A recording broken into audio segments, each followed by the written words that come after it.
Hello guys, this is your fanfic dojo and we are back with our new fanfic, which is What If Naruto Fell in Love with Kurenai Part 2. And if you enjoy this fanfic, then please press the like button and please subscribe to the channel. It motivates me to upload more fanfic like these for you all. Now let's start the fanfic. Chunin Exams Part 1. Several weeks after the wave, Team 8 had made it back and reported the entire mission in great detail to the Hokage, much to the chagrin of the old man. After the team had been dismissed, the Hokage asked that Naruto remained behind. Naruto did as he was asked. Naruto, now that you've revealed the secret to your teammates, I want you to stick to the law for everyone else. Not until they've reached the rank of Junin are they permitted to know. Understood. Naruto nodded. Sure thing, old man. The old man sighed as he took a puff of his pipe before telling Naruto the next part of why he detained him here. Naruto, the secret is far too deadly to be let out. Although it pains me to do this, I'm authorizing you to use any force you deem necessary to stop the spread of the rumor. I trust both of your teammates, but with the times ahead, I would not be surprised if word somehow got out. The only thing I can compensate for this is turning this into an ongoing S-rank mission. Naruto nodded slowly. I guess I could take it.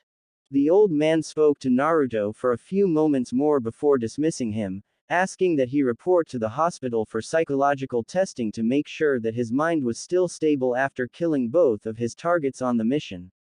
About a week later, the nurses at the hospital quickly made sure that Naruto was okay, providing a minor medical healing jutsu to help his mind recover before discharging him. Since then, Naruto had been training and trying to constantly improve himself. 6 days after they got back, Kurenai had appeared with 3 slips of paper. Morning boys. To get straight to the point, I've nominated you 3 for the Chunin exams. Just sign the forms and turn up at room 301 at the academy by 4 p.m. tomorrow. Until then, you're dismissed. Kurenai. Poof it out of existence while Shikamaru looked over his form. Mendoku-say. Naruto smiled at Shikamaru. Everything's troublesome for you, Shikamaru. Shikamaru sighed. While Choji opened a packet of chips, sharing them around as they went off to sign the forms and discuss the possibilities of the exam. Next day, 2 p.m. Naruto, Shikamaru and Choji were walking towards the academy when they heard a yell, so they went to check it out. When they got there, they saw a pair of Sunanin, a guy and a girl, facing off against 3 academy graduates. The male Sunanin was holding one boy up by the collar, who was trying desperately to get free. The female sighed. If anything happens, I'm not taking the blame. The black-clad ninja smirked and drew his hand back for the punch when he felt 3 people staring at him from behind. He turned around to see 3 Konoha genin staring at him. What do you 3 want? Naruto looked lazily at the boy. We want you to put him down. The boy smirked. Are you going to make me? Shikamaru sighed. Mendoku-say. Naruto shrugged. For once, I agree with you, Shikamaru. Kankuro was aware that the blonde masked kid was no longer with his friends, but directly behind him, holding a very sharp weapon to his throat. The Sunanin and the 3 academy students hadn't even seen the boy move. Put him down. Now. Kankuro dropped the kid, who fell on his butt. Kankuro was unfastening the straps of the object on his back when Naruto became aware of a very disturbing aura very close by. Kankuro, stop. You're a disgrace to our village. But Gaara, they started it. I don't care. Shut up or I'll kill you. Both the black-clad boy and the girl seemed to flinch at this, while the redhead turned to Naruto. I apologize for his actions. Naruto dismissed it. No problem. Only a few egos were bruised, nothing too bad. Gaara's eyes narrowed at Naruto. I'm interested in you. Who are you? Naruto looked at the boy. Uzumaki Naruto. And you are? Sabaku no Gaara. Naruto nodded. I see. I look forward to seeing you in the Chunin exams, Gaara. As do I, Uzumaki Naruto. Gaara used Shushin to disappear, leaving the rest of them to clean up. Naruto turned to the boy who Kankuro had been about to knock out. You alright? The boy nodded slowly. Well, I'll catch you around. By the way, I don't think I've seen you before. What's your name? The boy's eyes lightened up. Konohamaru. Naruto smiled at the boy. Nice to meet you, Konohamaru. Unfortunately, I can't stay for too long, I have to go and take the Chunin exams with my friends. Konohamaru nodded and got back up, staring in awe at the first person who had ever called him by his name except his grandfather. Naruto turned to the two Sunanin. Could I get your names? The boy nodded. Kankuro. The girl flushed slightly as she answered. Tamari. Naruto nodded to each of them. Well, Kankuro-san, Tamari-san. Good luck in the exam. Choji and Shikamaru caught up with Naruto as they got the academy, waiting for the doors to open. Team 8 took this time to survey the potential opponents. They quickly dismissed the ones who bragged about themselves to their teams and others and instead paid attention to the teams either talking quietly amongst themselves or who said nothing at all. Finally, the doors were opened and the teams made their way inside. After walking up 2 flights of stairs, they needed to change to another stairwell to get up to the final floor. However, Naruto's Genjutsu senses were tingling as he saw what it was. 2 people under rather decent henges for the genin they were posing as were guarding a door that was apparently 301 feet, but Naruto could tell, not just by the shoddy Genjutsu around it, but from the fact they had only gone up 2 flights of stairs. The genin tried to go past the pair, only to be shoved back by the genin. Naruto realized what was happening immediately. They were trying to weed out the truly weak ones from even taking the first test. Naruto was fine by that as he kept his team walking. However, one particular Uchiha happened to do something fairly stupid. It's nice to see you're guarding, but aren't you guarding the wrong room? This is only the 2nd level, not the 3rd. Drop the Genjutsu. People started murmuring amongst themselves as Naruto slapped his forehead. Naruto could feel the Genjutsu being undone, and after a small fight between the genin guarding the door and Sasuke, which Lee put an end to, Naruto turned back to the others. Naruto called out lazily to Sasuke. Sasuke, you do realize what that Genjutsu was meant to do, right? All eyes turned to the boy. Yeah, it was meant to stop us from getting to 301. Naruto nodded. Exactly. If you had noticed it, why didn't you just lead your team past it and keep going? We could have gotten rid of all of these guys here before the first test, cutting a huge portion of the examiners off before we have to begin the test. Sasuke hated to admit it, but Naruto's logic was impeccable, as always. Lee's eyes caught fire as he rushed up to his rival. Naruto-kun, your fires of youth are burning as bright as ever. You are indeed my eternal rival. Naruto smiled, translating it for himself as, you're looking well. Hey, Lee, how's Guy-sensei? Lee did a nice guy pose to help illustrate his point. Guy-sensei's springtime of youth is an example to us all. Naruto translated this in his own mind to, he's great. After a bit more friendly banter, Tenten and Neji walked up. Hi Tenten. Neji. Both of them greeted him in their usual manner, Tenten smiling and Neji giving a nod in his direction. Both teams walked down the corridor together, followed by Team 7, up the stairwell and down the final corridor to the real 301. Once they pushed open the doors, they were acutely aware of the entire room with their gaze on them. Team Guy ignored the gazes, taking a free seat. Team 8 just stood there, sizing up the people in the room. The doors burst open and Team 7 came in, Ino and Sakura having one of their all too frequent arguments again, but they stopped when they felt the atmosphere of the room. Naruto smiled at them. Glad to see you made it as well. They all nodded and they turned as Kiba rather loudly introduced the presence of his team coming through the door. Naruto, Choji, Shikamaru. It's been a while since I've seen you three. Naruto smiled at Kiba. Hey Kiba, Shino, Hinata. The three nodded in Naruto's direction. Naruto looked at Akamaru. How's Akamaru, Kiba? The dog gave a happy bark. Great. Naruto pulled out a piece of dried meat and flicked it at Akamaru, who caught it expertly in his mouth. Kiba smiled at Naruto when Naruto felt someone coming up to them on the right. Why don't you lot grasp the atmosphere?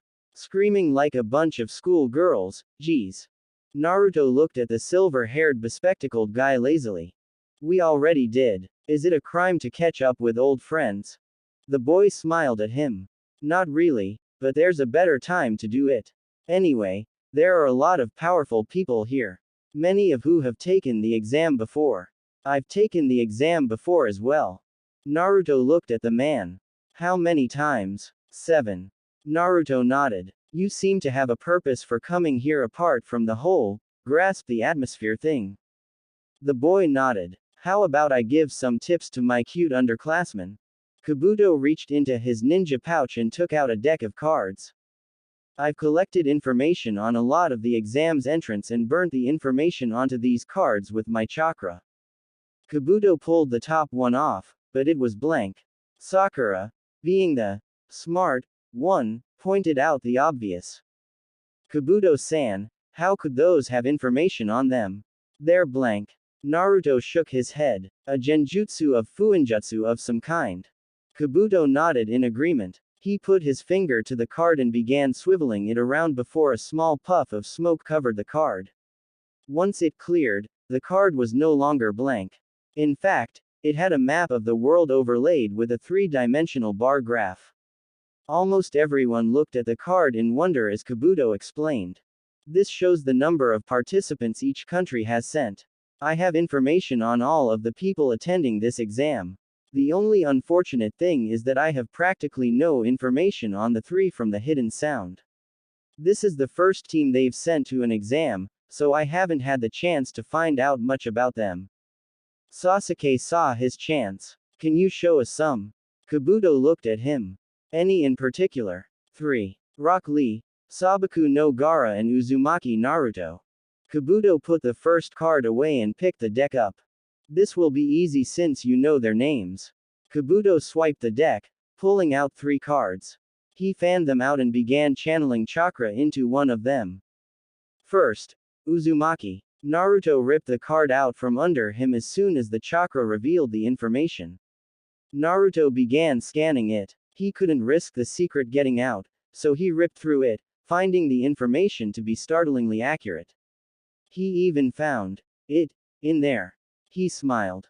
You're good. The fact that a certain something is in here proves you're either very nosy with friends in high places, or you're not a genin. Naruto shoved some chakra into the card and deleted the offending passage, handing the card back. Sasuke smirked. Scared of us finding out something, Naruto? Naruto smiled lazily. However, his insiders were in total turmoil. Not for me, but for you. I have authorization to use whatever force I deem necessary to stop that piece of information getting out by the Hokage himself. Normally, the offending person would be put to death immediately. This caught everyone's attention. Naruto smiled as he looked at Kabuto. Read the card. Kabuto went back to reading the card. Uzumaki Naruto, Taiko of Team 8 of the Konoha Rookies. His teammates are Nara Shikamaru and Akamichi Choji. Their Junin sensei is Yuhi Kurenai. He graduated from the academy earlier this year with a perfect record, earning him the title of Rookie of the Year. His ninjutsu, genjutsu, taijutsu and armed taijutsu abilities are off the charts, making him high chunin level to low junin level. It's rumored that he also has a knack for fuinjutsu, making him the first academy graduate in 14 years to have learned how to make his own seal scrolls and explosive notes before he even left the academy. His family or clan abilities are a complete mystery, due to the severe shortage of knowledge of his blood family. He has also invented his own taijutsu style, called the Keigaken. Out of all the examinees here, Naruto's ninjutsu, genjutsu and armed taijutsu abilities are unmatched by anyone, but his regular taijutsu is about equal to Rock Lee's of Konoha. Missions completed include 8D class, 1C class, which was apparently a disguised upper rank mission, and even an ongoing S class. It seems that apart from chakra exhaustion on the C rank mission, Naruto has come back from all his missions completely unscathed. Naruto smiled at him. The fact that only myself and my Junin senseis know the full extent of my abilities makes me wonder exactly who you are. By now, the majority of the room were quaking in their boots at this boy. Even with his abilities, coming back from an A-rank mission completely unharmed, suffering from only chakra exhaustion.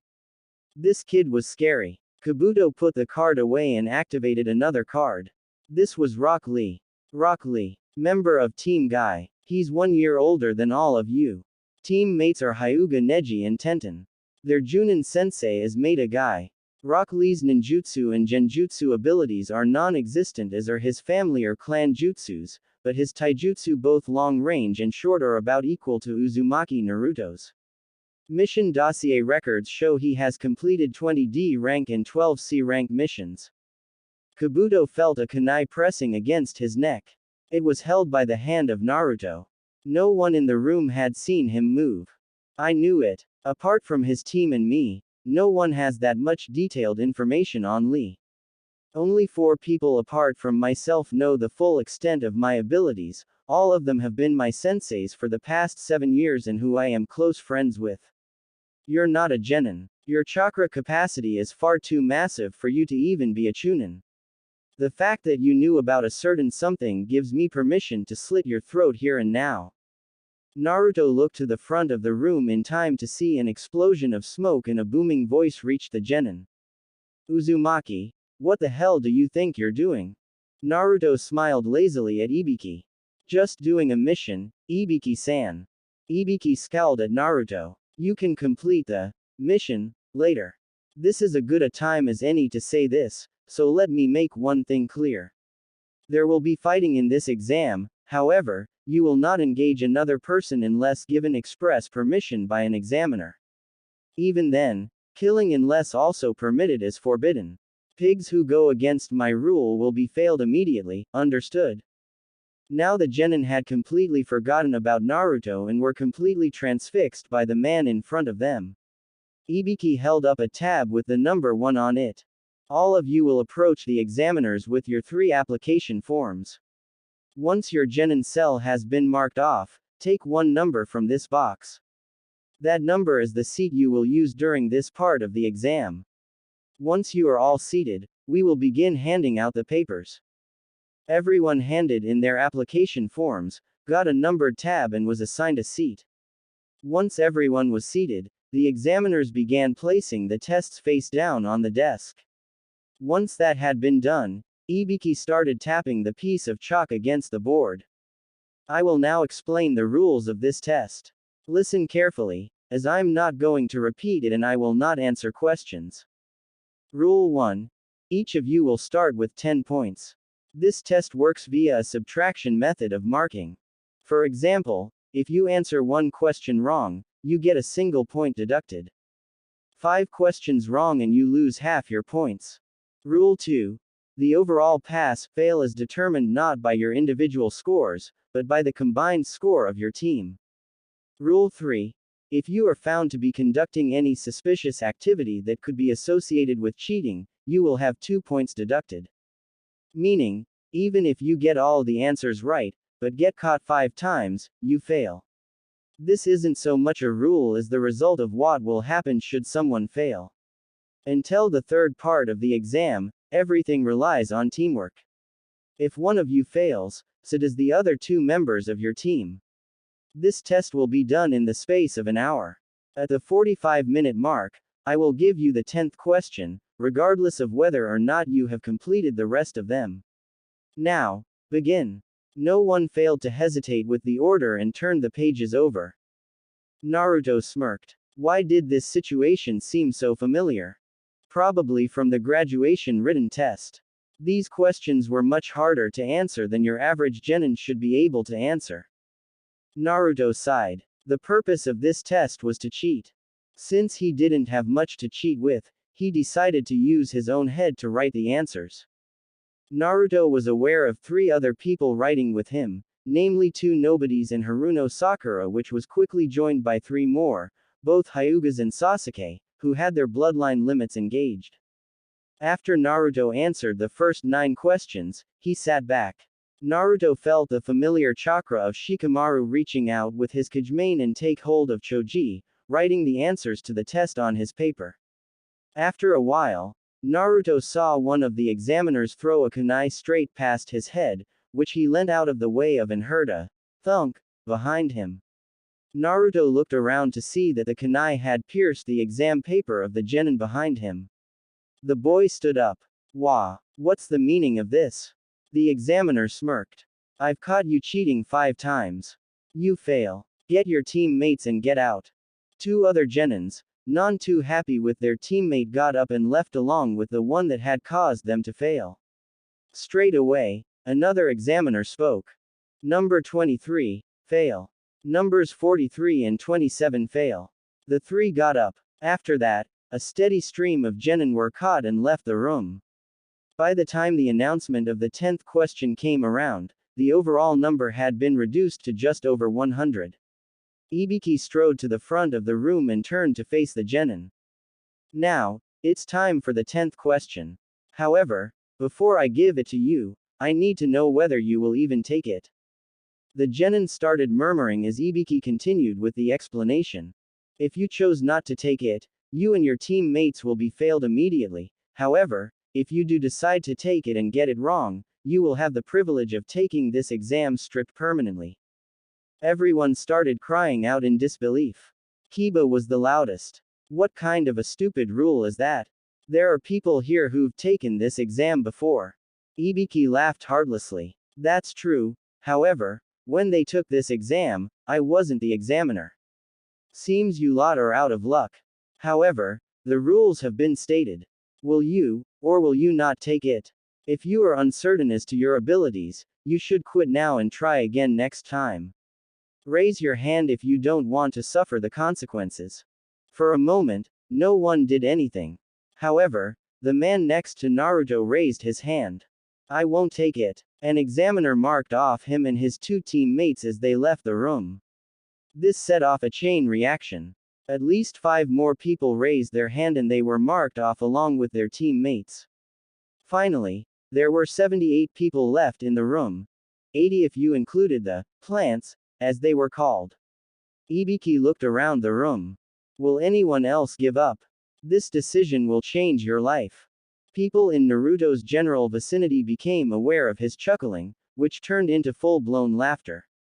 Everyone stared at Naruto in disbelief. Naruto looked at Ibiki, smirking. I don't know about the others in this room, but your act isn't scaring me.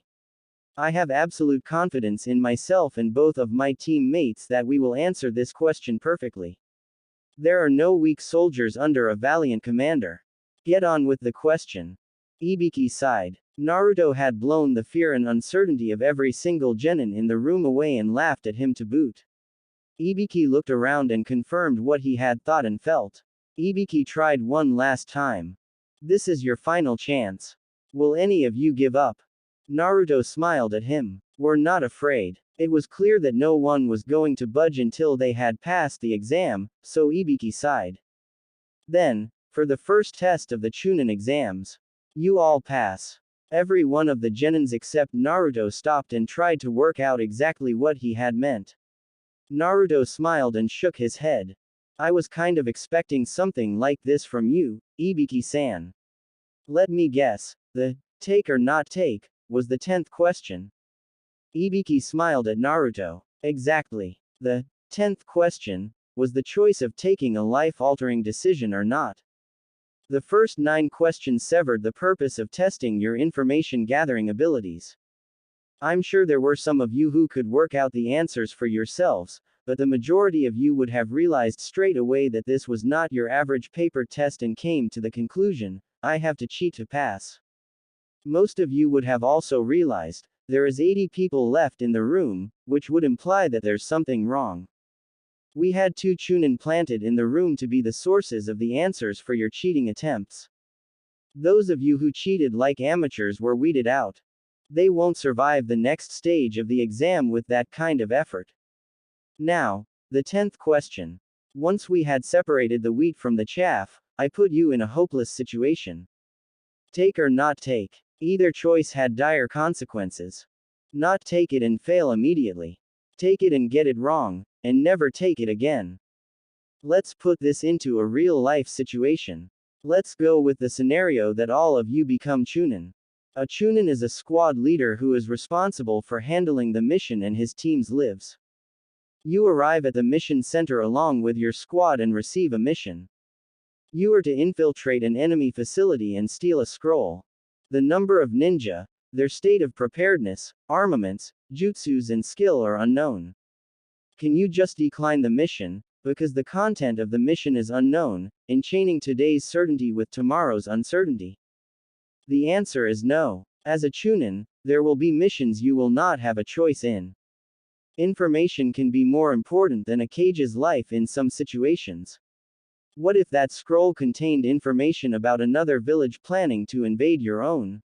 If you obtain the information carelessly, it is likely that the enemy will feed you false information that could cost many people their lives. People who do not have the resolve to go through with missions are pigs who don't deserve the right to become Chunin. There are no weak soldiers under a valiant commander. Naruto had joined Ibiki with the last line to emphasize his previous point. Ibiki smiled at Naruto. Congratulations to every one of you. I wish you the best of luck. Both Ibiki and Naruto became aware of a dark ball just before it came crashing through the window. The black ball unfurled itself to reveal a woman in a beige trench coat, purple hair, fishnet shirt and metal leg plates. She introduced herself in a rather loud manner. There's no time to celebrate. I'm the second examiner, Mitarashi Anko. Follow me, everyone. The majority of people in the room sweat dropped as Naruto smiled. Hi there, Anko-san. Haven't seen you in a while. Anko looked at Naruto, smiling in that sadistic fashion we all love to hate. Well, if it isn't little Naruto. I'm really not surprised that there's 78 people left with you in here. Another one of your speeches? Naruto tilted his head to the side as he continued smiling. Ibiki came around the side of the banner that Anko had erected, looking slightly peeved. Can't you grasp the atmosphere, Anko? Anko smiled sheepishly before turning back to the genin. Despite the fact that there's so many of you left, by the end of the next exam, there will be less than half of you remaining. Report to Training Area 44 at 9 a.m. sharp tomorrow morning. Until then, you are dismissed. The remaining genin teams got up and left, preparing for whatever might come with the next test. Naruto led his team to his house, in the hope of some tidbits of info from his Aniki. Ibiki started collecting the papers. When he got to Naruto's he saw that, not surprisingly, the entire test was answered. However, seeing a note at the bottom, he checked it. Ibiki-san. The mission I was about to complete involved the Sandame's law, which was about to be breached by that boy. Watch him carefully. He's not who he says he is. UN. Ibiki scowled at this. He was definitely going to be checking the boy out. He'd already had his suspicions from past exams, but having them backed up by Naruto just proved it. This boy was going to be watched very carefully. Naruto's apartment. When Naruto arrived home, Kakashi was there, reading one of his favorite orange books. Naruto didn't recognize this one. New book in the series, Nissan. Kakashi looked up. Yeah. Naruto shook his head as he led his team inside. Kakashi snapped the book shut and put it on the armrest of the seat he was in. Kakashi chuckled. News of your antics in the first part of the exam travel fast, Naruto. I suppose you want some hints for the second one? Naruto nodded. Well, the first is always a written, the second is always a field test and the last is always a tournament. The second test has the most variation out of all of the tests. However, since it's in Training Area 44, I have a feeling it's a several-day mission. Choji looked horrified while Shikamaru sighed. Mendoku-say. What are we supposed to do for food? Naruto got an idea. He looked to Kakashi. Nissan, can I have some summoning scrolls? Kakashi smiled lazily. Sure. 2 each. Those things aren't exactly cheap, you know. Naruto smiled back at Kakashi, mirroring his lazy smile. Thanks, Nissan. Naruto led his team to the supply closet, which was packed with all sorts of ninja goodies. Weapons, explosive notes, scrolls, the lot. Naruto went to a particular shelf and skimmed along some scrolls until he found a group of navy blue scrolls. Pulling them out, he placed them on the ground and closed the door with his foot. Naruto opened one particular scroll and showed them it. This is a multiple summon scroll. Basically with this you're able to summon just about anything excluding animals that require a contract to summon and a few other things. Some versions of them can even summon people. However, once it's summoned, that part of the scroll cannot be reused. For example, if you brought a basket of food, Choji, I could perform a jutsu that would seal it inside one of these circles, and when you wanted to, you could make the basket of food pop straight back into existence in front of you. Choji looked at the scroll like it was a gift from Kami himself. Choji could certainly use something like one of these on long missions. Naruto looked up at both of them. I want both of you to go to your places and get anything and everything you think you'll need for a week-long mission. Meet back here and I'll do the sealing. Both boys nodded and headed out the door to get their things. Naruto was suddenly struck by an idea. He went back to the closet and pulled out a black special summoning scroll that was used to hold a mass of weapons and procured his wind-powered trench knives. Naruto knew that while weapons were sealed, they were essentially maintained in stasis until brought back to the real world. Also, if he could create cage bunshin of his blades, they should also be kept in stasis without him having to worry about them. He had learnt Shuriken Cage Bunshin no Jutsu several months ago. The next part of his theory was that since making any kind bunshin relied on creating a copy of the original, and since Shuriken Cage Bunshin no Jutsu allowed the user to create clones of another object, it should be theoretically possible to do the same for any object.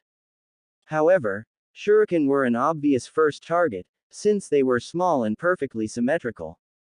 Creating cage bunshins of other weapons such as kunai and whatnot should prove only slightly harder. Naruto practiced making a single cage bunshin of a kunai and found that the theory was just as easily done as said. Naruto moved on to his special knives and focused an insane amount of chakra, creating about 64 shadow clones of the left-handed knife. Kakashi came into the room at this chakra spike and saw Naruto surrounded by knives. Kakashi raised an eyebrow. Do I want to know what's going on?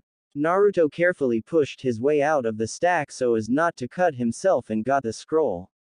He smiled lazily at Kakashi. Well, I had an idea for a new jutsu.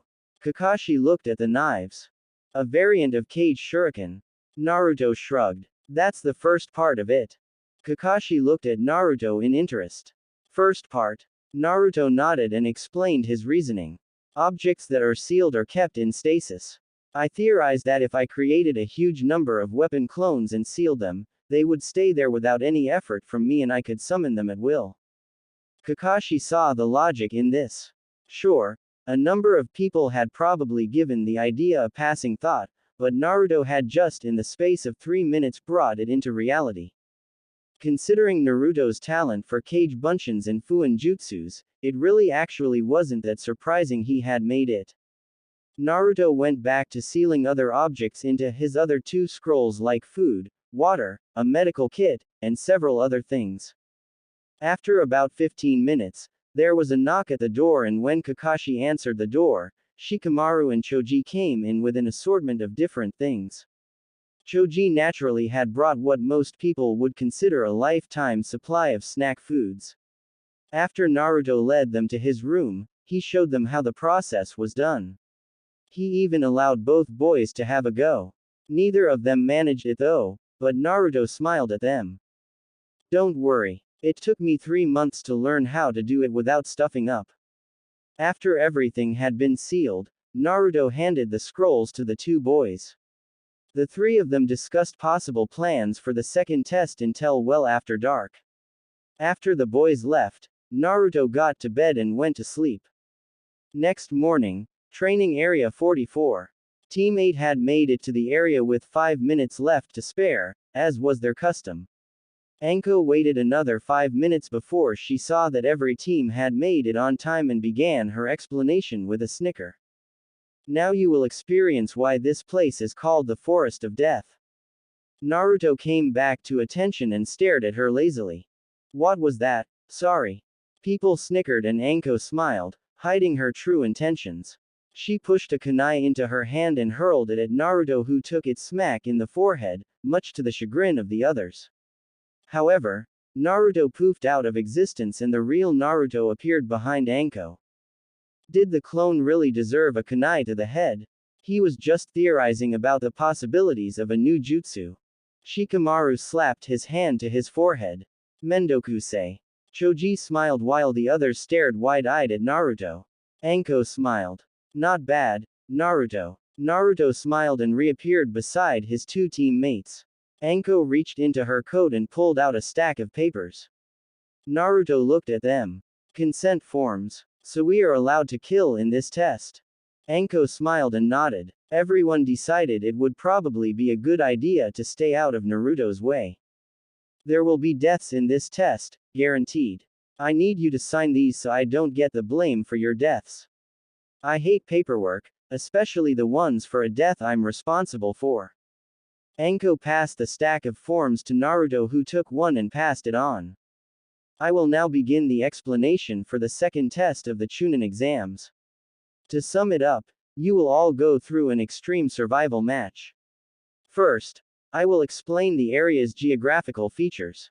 Anko unrolled a scroll that had a map of the training area on it. The area is roughly 20 kilometers in diameter with 44 entrance gates spaced evenly around the side. The entire area consists of a thick forest. There is a river running roughly north to south with a tower at the center. The tower is about 10 kilometers from any gate. Once you are inside, you will be required to complete a mission. The mission directive is this: you will do anything necessary to fight for these scrolls. Anko pulled out a pair of scrolls. One scroll was white and marked with the heaven kanji, while the blue one was marked with the earth kanji. Anko continued explaining. There are several rules to this test. Rule 1. To successfully progress to the final test, you must obtain one heaven and one earth scroll and make it to the tower within the time limit. Rule 2. If you complete the first rule, but produce a missing or unrecoverable teammate, you fail. Rule 3. You are not allowed to open these scrolls until you have entered the tower. Rule 4. Once the test has begun, you will not be allowed to leave the forest until the end of the test. Rule 5. The time limit is 120 hours, or 5 days. Ino smirked at Choji. Worried about food. Choji smirked back at her. No, I have more than enough food to last me 7 days. Everyone who knew Choji's eating habits that were not on his team looked at him dubiously. A week of food for Choji consisted of junk food that most people would eat over the space of 5 or so years. There was no bulging pack of food. In fact, Choji had a single bag of chips in his hand and that was it, from what they could see. Anko restarted with her explanation. Once you and your team have signed the forms, you will hand 3 forms in for a single one of these scrolls, which will be chosen at random at that stand there. She pointed to a stand where 3 examiners were sitting. Anko looked back at them. You have 15 minutes to sign the forms. Once those 15 minutes is up, you will be assigned to a gate with your team and you will have a final 10 minutes to plan your strategies before the exam will commence. As a final piece of advice, don't die. 25 minutes later, Team 8 had signed the forms and handed them in as soon as they were allowed. They received the Earth Scroll and were directed to gate number 8. After a final 10 minutes of strategizing, the gates were open and they charged in, hoping to get this over and done with. Naruto extended his senses and tried to detect chakra signatures. He found a non-familiar group not too far away and Naruto made a hand signal in the target team's direction. They changed course and jumped up into the trees, making a beeline for the team. Once they were about 50 meters away, Naruto saw that they were a team from Suna. Luckily, it was not Gaara's team. The team seemed to be arguing over something and they pulled out their scroll, which was luckily the Heaven Scroll. Naruto had an idea as he pulled out a spare scroll and used a very discreet Kawarimi no Jutsu to replace the scroll they were stupidly waving about with a very similar scroll, and they made their way towards the tower with the Suna team none the wiser. At the command center in the tower, Anko had just gotten to the tower in the 3 hours since the exam started when an examiner rushed out the door to greet her. Anko-san, a team has already passed. Anko looked at the man skeptically. The previous record was around 5 hours, yet he was claiming that a team had finished in fewer than 3. The man saw the look and explained. It was Team 8 of Konoha, Anko-san. Team captain was Uzumaki Naruto. They're just entering the tower now. Anko sighed. She should have guessed. She walked into the control hub of the tower and saw from the security camera in the room that indeed, Uzumaki Naruto and Team 8 were just entering the tower, completely unscathed. With Team 8, Naruto pushed open the door and broke the paper seal holding it shut. They walked into the room and saw a quote written on the wall. Naruto recognized it vaguely as a quote from one of the Hokages. Looking at the scrolls, he gave one to Shikamaru and they both opened them, revealing summoning scrolls. Naruto saw the main symbol on the scrolls form a lump and smoke began emitting from it like a miniature volcano. Naruto nodded at Shikamaru and they threw them to the floor where a cloud of smoke appeared. Naruto smiled as he felt the familiar chakra signature. It's been a while, Iruka-sensei. The smoke cleared to indeed reveal it was Iruka. Iruka looked rather startled to be summoned so early, and even more startled to see that Team 8 was completely unscratched. Hey Naruto. It's good to see that you guys made it. You've smashed the previous record by several hours. I doubted Kurenai when she accepted the mission to the wave, but now I can see why. Naruto, you make an excellent commander. I have little doubt that you will become Chunin. Naruto smiled as he looked up at the wall. Iruka-sensei, I remember that quote from somewhere, but it's broken. Iruka smiled. That was my other mission. Each team that passes will be greeted by a Chunin, congratulated and then told the meaning of the quote. Read it. It's the quote Sandaime-sama thought you should keep in mind for this exam and as a Chunin. The heaven in this quote indicates the head of a person. The earth indicates the body. If you do not possess heaven, gain knowledge and be prepared. If you do not possess earth, run through the fields and seek strength. For example, let's say Choji's weakness was his brain, he should study every day. Choji smiled sheepishly and chuckled at the good-natured joke. If Shikamaru's weakness was his body, he should train himself every day. Shikamaru sighed. Mendokusei. And if you possess both qualities like Naruto, dangerous missions will become safe ones, possibly even easy. Naruto smiled lazily at the compliment. Iruka held up a finger and closed his eyes. A Chunin is a commander-class ninja who is responsible for his teammates' lives and successful completion of the mission. Remember this principle and go forward. I'm proud of you three. Congratulations. Naruto smiled as they chatted for a bit longer before Iruka puffed out of existence, leaving Team 8 to explore the tower. They found a room not far away that had 3 futons as well as some other things. They left it and proceeded to the central part of the tower, finding a wide open space with a giant statue of a pair of arms and hands that were forming the ram seal. Naruto decided to sit down here and work on some things for the upcoming third exam, while Choji and Shikamaru sat down next to him. Choji pulled out his food scroll and used a bit of chakra to pull a large shopping bag full of packets of chips out. He opened one packet and began eating, sharing chips with both Naruto and Shikamaru. Naruto pulled out his own scroll that held the mass number of trench knives to see that they were still firmly held in stasis. An hour of chatting and eating later, Naruto became aware of 3 chakra signatures at the entrance of the room. Naruto turned to see Gaara's team, completely unscathed. Naruto raised a hand lazily in greeting. Yo. Good to see you made it. Gaara nodded and led his team out, going somewhere else in the tower. Naruto looked at the scroll that had his trench knives sealed into it and decided to try and replicate it. Opening his utilities scroll, Naruto pulled another green-colored scroll out of the scroll as well as a calligraphy brush and a bottle of ink. Naruto looked carefully at the real scroll and began painting it to make a mirror copy. Both Shikamaru and Choji looked on in interest as about 15 minutes later, Naruto finished, admiring his handiwork.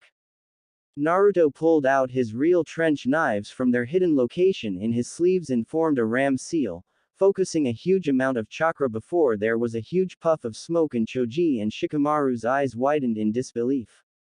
Naruto had made 64 copies of the right-hand knife. They both reached out and touched them to see that they were all indeed real. Naruto looked at them and picked up one of the knives before doing 2 hand seals to seal the weapon clone inside the scroll. About 10 minutes later, Naruto sealed the last one inside the scroll and rolled it back up, tying it up with string. Naruto noticed the look on their faces and smiled. It's a new jutsu I invented. I knew that while something is sealed, it is essentially in stasis. I know how to perform the Shuriken Kage Bunshin no Jutsu, and creating the knives is only slightly more difficult than Shuriken. I put 2 and 2 together and tried sealing the weapon clones inside the scroll for later use. I don't need to maintain concentration to keep them active until I resummon them. Choji and Shikamaru nodded slowly. Naruto put a finger to his chin in a pose that they recognized as thoughtfulness. I still haven't made a name for this jutsu yet. After throwing some names around, they decided to leave it for later and they got back to practicing, eating and studying. End of the 5th day. The other teams that had arrived had trickled in and every one of the Konoha rookie teams had made it. The team from Odo had as well. There was also Kabuto's team. No surprises there. At the end of the time limit, they were assembled in the main hall. All of the Junin instructors from the Konoha teams except Kabuto's team, as well as all of the main examiners for the 3 tests and the Hokage were present. Anko looked at them. Alright, line up in your teams, we have an announcement to make. First of all, congratulations on passing the 2nd test. We will now have an explanation on the 3rd exam from Hokage-sama. Everyone listen well. The Hokage stepped forward, cleared his throat and began. The 3rd exam will begin, however, before that, there is something that I want to make clear to all of you. Several people in the room knew what was coming next. Kabuto's team were some of them. Naruto had a fair idea, but he kept his mouth shut. It's about the true purpose of the exam. Why we do a joint exam with the allied nations. Naruto knew exactly where this was going now. To maintain good relations with the allied nations and to heighten the level of the ninja. Do not let those reasons deceive you. This exam, so to speak, is really just a replacement for war. A lot of the genin gasped. Tenten asked the question nearly everyone wanted to. What do you mean? If we go back into the pages of history, the current allied nations now were in fact bitter enemies, fighting for the right to rule. To avoid the massive waste of military power that is the result of war, they agreed to localize the fighting to one area. This was the beginning of the Chunin selection exams. Ino still didn't understand. What? So this isn't for Chunin promotions. This exam is indeed examine those who are worthy of the Chunin title. But on the other hand, it is also a place where ninja fight and carry their country's dignity. In the 3rd exam, feudal lords and famous people from varying countries who may be potential clients are invited here as guests. Feudal lords from countries with hidden villages and ninja leaders will see your battles. If there is a significant difference in power, the strong country will be flooded with jobs. If a country is seen as weak, their jobs will decrease and at the same time, countries are able to show how their village has grown, and possess excellent military power to the adjacent countries. In other words, they can put foreign pressure on them. Kiba obviously still didn't get it, and proved it by questioning the Hokage further. So why do we have to fight with the risk of losing our lives?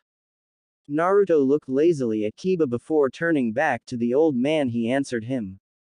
A county's power is the village's power.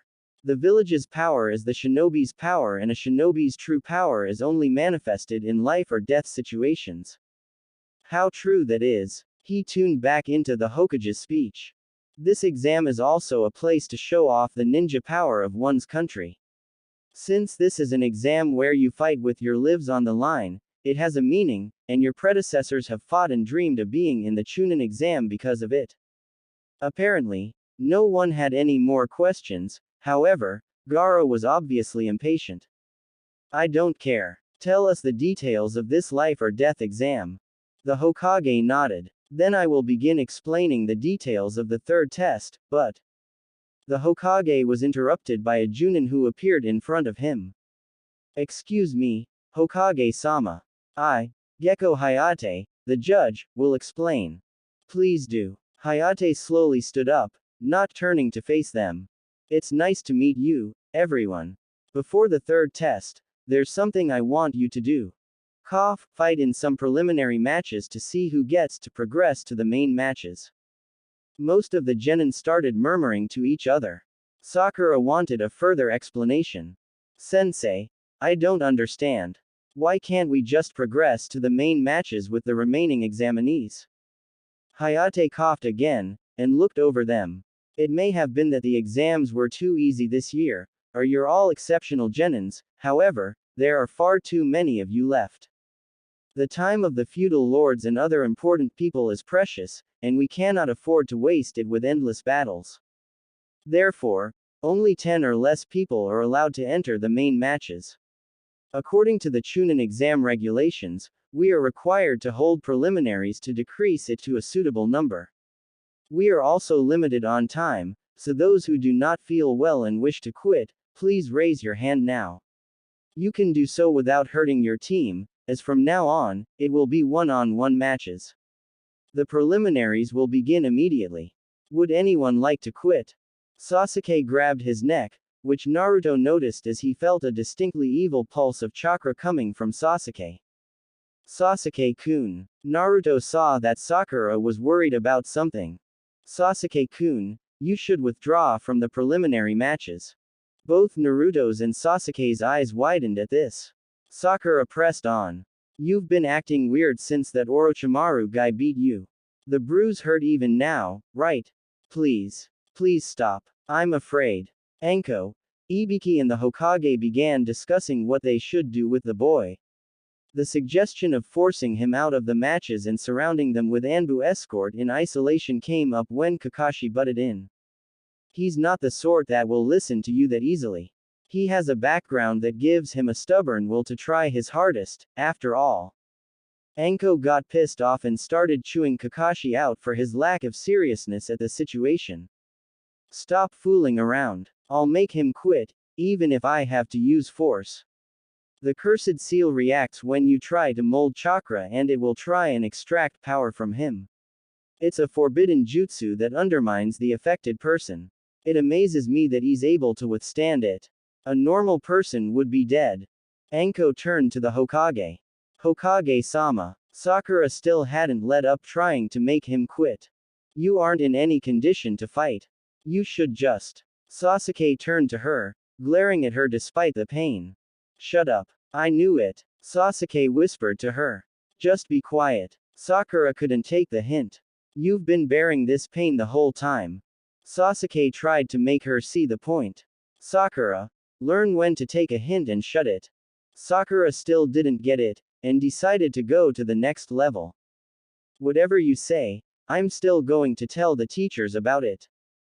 Sakura started raising her hand, but she stopped when she saw Kabuto had already raised his own. The Hokage looked at him. What is it? I quit. Everyone stared at him and Hayate flipped through the clipboard's paper, stopping at a certain page. Your Konoha's Yakushi Kabuto, right? Okay, you can leave. Kabuto turned around and walked through the lines towards the door. As he walked out the back of the group of genin, Naruto stopped him with a lazy stare. Kabuto, why are you quitting? Kabuto turned around and smiled at him. I'm sorry, Naruto-kun, but I'm exhausted of chakra. I'd rather quit now while I'm still in one piece than face off against someone and be taken out of here on a stretcher.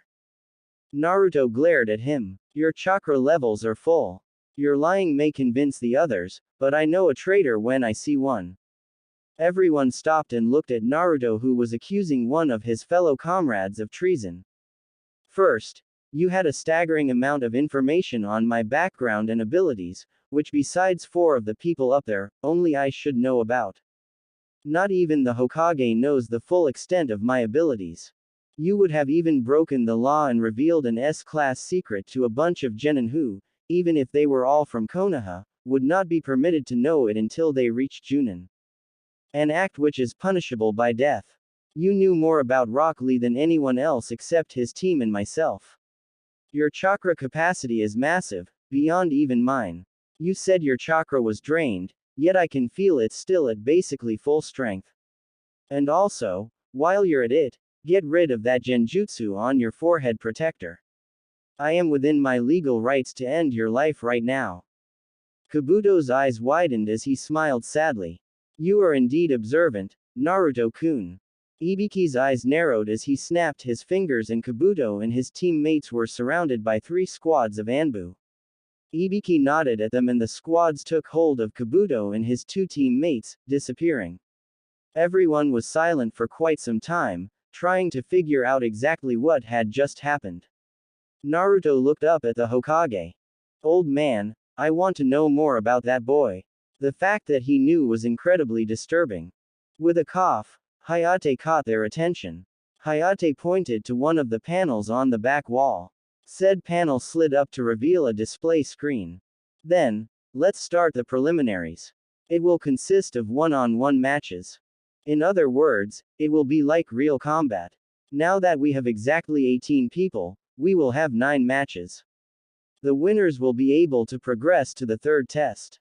There are no rules for engaging in combat and you will fight them until they die, are knocked out or admit defeat. However, if I decide the match is over, you will stop immediately.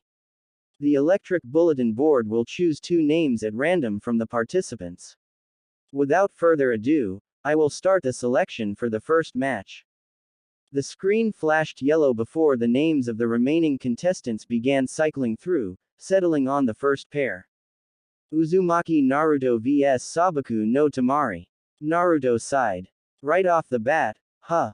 Hayate coughed and looked at the 2 people. Would the 2 participants step forward please?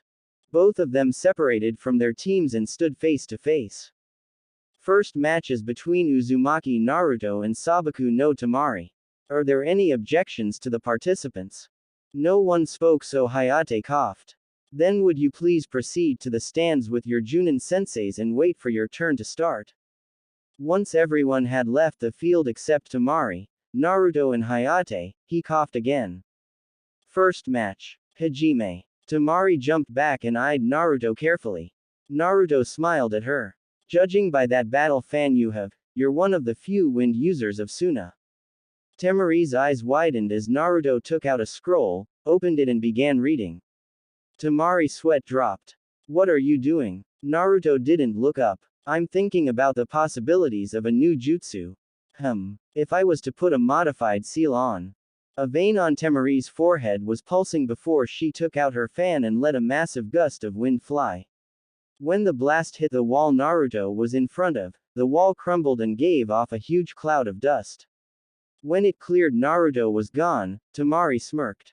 If you don't take me seriously, this is what happens. Naruto was still looking at the scroll from behind her. You know, for a wind user, your skill with wind isn't all that great. Tamari whipped around and let off another gust at point-blank range, only to see Naruto in his original position. Naruto rolled the scroll up and put it away, pulling out 2 other scrolls. A green and a black one. Shikamaru and Choji's eyes widened at this, as did everyone else's. Naruto smiled at his opponent. Naruto focused some chakra and said a single word. Kai. Teammate and team guy's eyes widened even further. Whatever Naruto was going to do would require a great deal of speed. I think it's time I tried this new jutsu. However, I need to think of a name for it. Naruto closed his eyes before opening them several seconds later, smiling. Naruto stood both scrolls upright and got into a crouching stance. Ninpu Kuchios. Huaku Niju Hachi Kage Kase no Yeba. Everyone's eyes widened at the name. Kurenai stared at Naruto in disbelief. Ninja Summoning Art. 128 Shadow Blades of Wind. The area around Naruto exploded into a small cloud of white smoke from which 9 swirling trails spiraled around. A few seconds later, a pair of smoke pillars shot upwards, one green and the other black. They wrapped themselves around each other before the smoke dispersed, revealing the green and black scrolls. Naruto jumped up in between them and began using gliding motions with his hands to get the first 2 knives out of the scroll. He poured a huge amount of chakra into them and smiled at Temari. 2 blades. Naruto hurled the blades at Temari, who dodged them, and everyone's eyes bludged as they impacted the ground and went through it, completely disappearing from view, leaving nothing but a slit in the ground where they had impacted. The other wind users in the room, namely Baki, Temari, Asuma and the Hokage, realized that these blades were still made of metal, but it was a metal heavily influenced by the wind property. Naruto smiled and procured the next 2. 4 blades. Naruto hurled the blades at her and Temari again dodged. Naruto continued smiling. 8 blades. Naruto got 2 blades, pumped a huge amount of chakra into them, threw them, and then did the same with 2 more. Temari dodged them and stared at Naruto, who kept smiling. 16 blades. Temari's eyes widened. He was increasing the number of blades with each round using a Fibonacci-like method, and there were apparently 128 in total.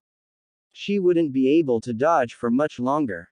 The 8 knives flew at her as she just managed to dodge them. For the next one, she had no choice but to block or deflect them.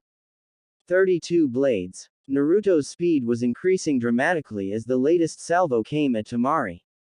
By now, Naruto was rotating his body so fast to get the knives that the chakra blades left a trail around him that to Neji and Hinata looked disturbingly like the Kaden. Temari let forth a gust of wind to try and block the knives, and when the knives hit the wind, they kept going for a while before they puffed into smoke. All Junan's eyes in the room widened even further, if it was possible. These knives were cage bunchins. Even Naruto could not make the clones this quickly.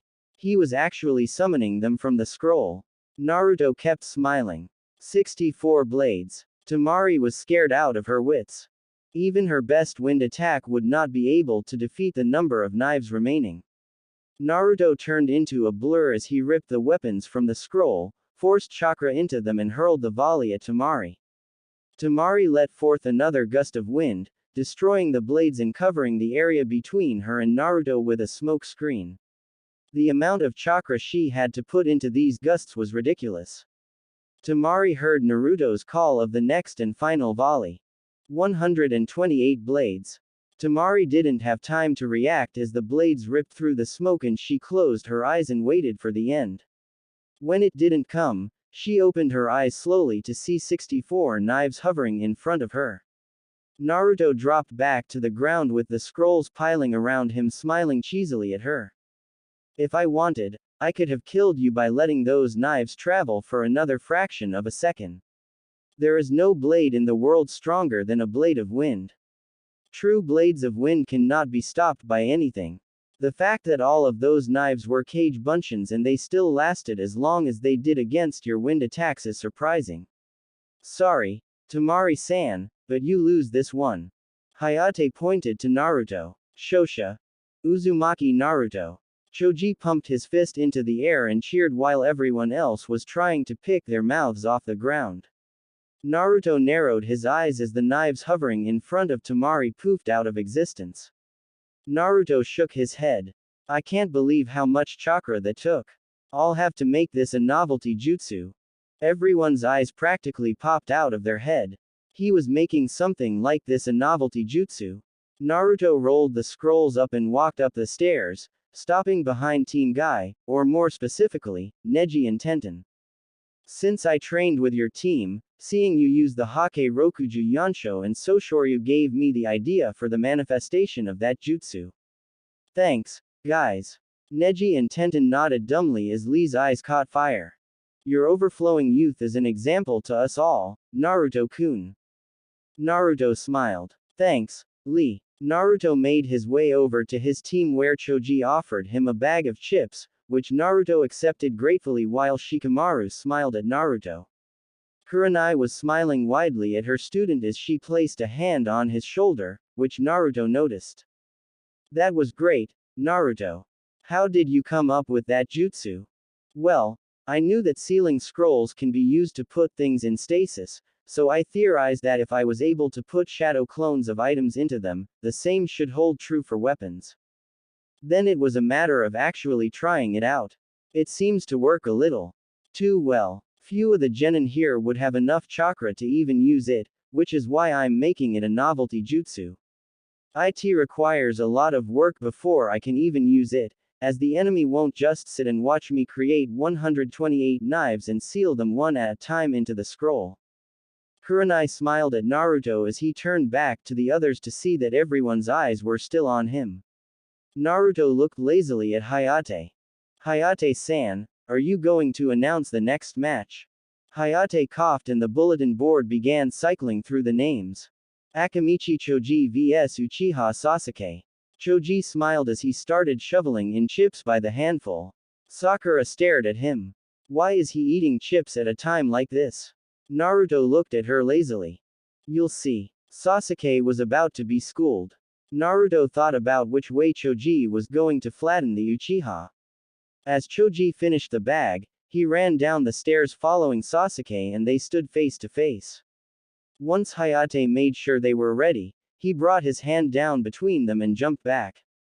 Second match. Hajime. Both Ino and Sakura started cheering for their teammate.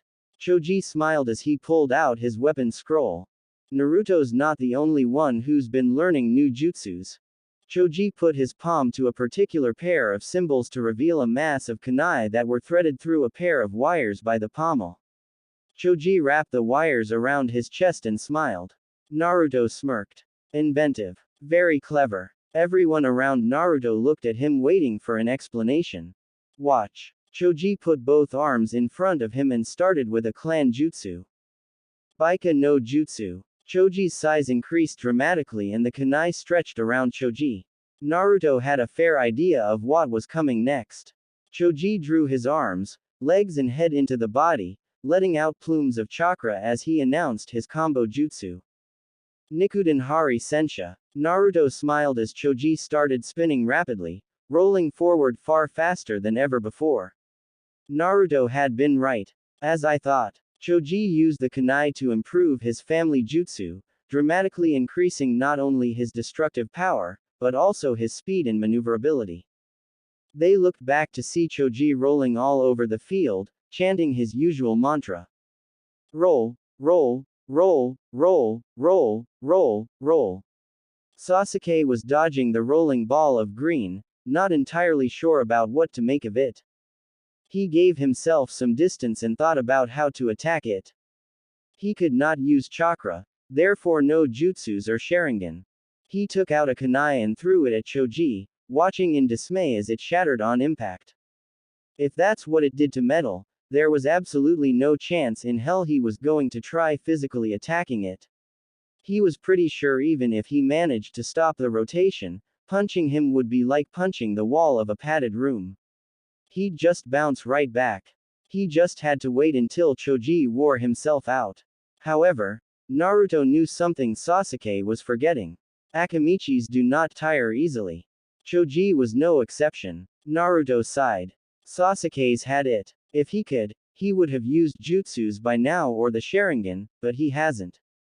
There is no way Sasuke can win this unless Choji gives up. And trust me, Choji will not. Shikamaru agreed with Naruto's assessment. Back in the arena, Sasuke seized up and Naruto detected a slight spike of a very disturbing chakra signature coming from Sasuke. Choji didn't stop and rolled into him, slicing Sasuke severely before Sasuke managed to half limp, half jump to the side and collapsed, panting heavily as people saw strange markings work their way over his body. The markings withdrew, but Sasuke did not get back up. After coming to a stop and returning to his normal size, Choji awaited the outcome of the match. Hayate coughed. Shosha. Akamichi Choji. Choji was extremely pleased with himself as he ran back up to his teammates. Shikamaru patted him on the back and Naruto pulled out his food scroll and brought forth a packet of chips, which he handed to Choji. Choji smiled and took them, ripping into them. Both Sakura and Ino were gobsmacked that their precious Sasuke-kun had been defeated. Kakashi looked at them. Sasuke was unable to use any chakra. Choji was the worst possible opponent he could face with that handicap. Kakashi reappeared in a poof beside Sasuke just as the medical nins were about to pick him up. This is out of your league. I'll handle this, and then you can heal him. The medic nins nodded, as Kakashi poofed with Sasuke into another room. Hayate coughed, catching everyone's attention. The scoreboard started cycling through the names again before landing on a rather interesting matchup. Haruno Sakura vs Yamanaka Ino. Both girls stiffened before they looked at each other and proceeded down to the ground. 15 minutes later, both Ino and Sakura charged each other, using the last of their strength to land a final blow. Both girls landed the punch to the other's head, sending the other flying back. They struggled to glare at each other one last time before they both passed out. Hayate surveyed both girls closely before straightening up. Both competitors are unable to continue, meaning it's a double knockout. No one from the third match will progress to the third test. Kakashi reappeared and picked up both girls before reappearing next to the Konoha rookies, placing them in a sitting position against the wall. Hayate coughed, and the screen began cycling through names again. It settled for a pair that could only be described as fate. Hyuga Hinata vs Hyuga Neji. Hinata's eyes widened and fear started pouring off her in waves. She slowly walked down as did Neji. Neji smirked. Hinata-sama, you should forfeit. The moment I was chosen as your opponent, fate. Neji didn't get to finish the sentence as Naruto looked at him, calling out to him. Neji, don't start with that fate stuff again. Remember what I told you. Everyone looked at Naruto. Neji's eyes narrowed at the memory. Flashback. Lee had challenged Neji to yet another duel, with Naruto refereeing the match. The match was over in a flash, and Neji smirked. No matter how good you are, Lee, you will always lose to me. Fate has decided that long ago. Lee looked up at Neji from his position on the ground. Fate? What does fate have to do with anything? Neji launched into an all too familiar speech. Your talent is determined when you are born. In other words, everything is predetermined at birth. Lee glared at Neji. Why do you always label everything like that? Neji smirked. Are you saying that anyone can become a genius if they try hard enough? Lee's eyes widened as Neji continued with his speech. Only a few will ever be geniuses. Look at reality closely. Those who are geniuses are born with that fate. It's not something that you can become because you want to. It's already determined by fate. People are different. They can only live in the indisputable flow of life. But there is just one fate that everyone possesses, and that is death. Lee's spirit had been almost broken when Naruto interrupted. Neji, do you believe that? Neji turned to Naruto as Naruto explained himself. If a single man hadn't saved me on my 4th birthday, even if I had survived, I wouldn't be a genius, as you call them, now. I would have been the Dobe of the academy instead of the Rookie of the Year. I would have lived my life shunned by everyone. Neji smirked as he closed his eyes. Fate intervened on your 4th birthday. Naruto nodded. It did. It dictated I would die at the age of 4. Both Neji and Lee looked at Naruto shocked as he explained. For the first 3 birthdays of my life, the Hokage saved me from death. However, on my 4th birthday, fate determined that I would die. The Hokage did not show up after I was cornered and beaten to near death. The only reason I survived was that another boy proved to me that this was not normal, that I had the ability to change the direction my life was taking. If he had not intervened, I would never have been able to learn from the best Junin specialists in the village. Neji, it is true that people share one fate. The fate of death. However, apart from stating that we will all die, fate has no control over us. It does not even dictate when we will die. To a large extent, the person will dictate when they will die. If they let their guard down during a battle which an enemy takes advantage of and kills them, if they have an accident that results in death, if they commit a grievous crime and are sentenced to death, they decided their own way to die, even if it was unconsciously, or in the case of the last example, willingly. Neji, fate is not something that even the gods can control, let alone mortals like us. You can either choose to live life the way others want you to, or you can make your own path in life. You may end up in exactly the same place, but the important thing is that you controlled the way you got there. Both Neji and Lee were shocked speechless at this, as were Guy and Tenten who had overheard it. Neji after several weeks had slowly started to let go of his beliefs in fate, although when it came to the head family, it was impossible, even for Naruto to stop him. End flashback. Neji smirked as he turned back to Hinata. I will give you a choice. Do you wish to fight me, or do you wish to back down? I will accept either. Hinata's fear slowly subsided as she closed her eyes, gathering her resolve. She opened her eyes, which were now full of determination. I will fight. Neji nodded and got into his Juken stance, as did Hinata. Naruto noticed interestingly enough that even with the Hyuga's trademark taijutsu stance, there seemed to be slight variations in the stance between members of the main and branch houses. Apart from the fact that Hinata was less experienced than Neji, which her stance showed, the overall posture was slightly different. He would be able to tell when they engaged in battle. Hayate brought his hand down. Sixth match, Hajime. He jumped back as both Hyuga charged in, trading blows. Sakura was fascinated by the style. It looks like they're palming each other. Naruto nodded. They are. However, the Hyuga's style of taijutsu, known as the Juken, will do more damage if used correctly than even my stance will. The stance was created to bring out the full potential of the Hyuga Kek Genkai, the Byakugan. Like the Sharingan, it can see chakra, however, unlike the Sharingan, the Byakugan gives them not only an extended nearly 360-degree view of their surroundings, but it allows them to see the opponent's chakra system. The theory behind the Juken is simple enough. If you manage to hit one of the tenketsu of the chakra system accurately, you can control their chakra flow as you wish. People may be able to strengthen their bones and muscles, but they will never be able to strengthen their inner organs. The Juken is able to kill a person in one hit if they hit one of the major tenketsu around the person's major organs. Even a glancing blow from the Juken is enough to kill you.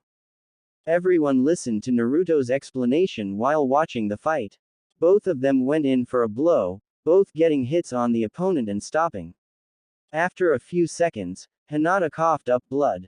Neji pulled back the sleeve of her jacket, revealing why Hinata's attack had done nothing. He had sealed the tenketsu on her arms, disabling her use of the Juken. Hinata looked at her arm. All this time you were correct, Hinata-sama. I know how dangerous the Juken is, so I stopped you from using it for this fight. Hinata sighed. She could go on with the fight, using regular academy taijutsu, but it would be pointless, as all Hyugas who went to the academy only learned the bare basics of regular taijutsu. She raised her free hand. I forfeit. Neji let go of Hinata as Hayate announced the winner. Shosha. Hyuga Neji. Hinata despondently walked back up to her teammates, who consoled her while Neji returned to Team Guy. Neji nodded to Naruto. Thank you for reminding me. I almost lost myself again. Naruto smiled lazily. No problem. Hayate coughed and the board began cycling through names. Naruto was starting to wonder if the board was voice activated by Hayate's cough. The next matchup was decided. Nara Shikamaru vs Kintsuchi. Shikamaru sighed. Mendokusei. I have to fight a girl. Naruto smiled as his teammate made his way to the arena, as did the Kunoichi from the Oto team. Hayate brought his hand down and started the match.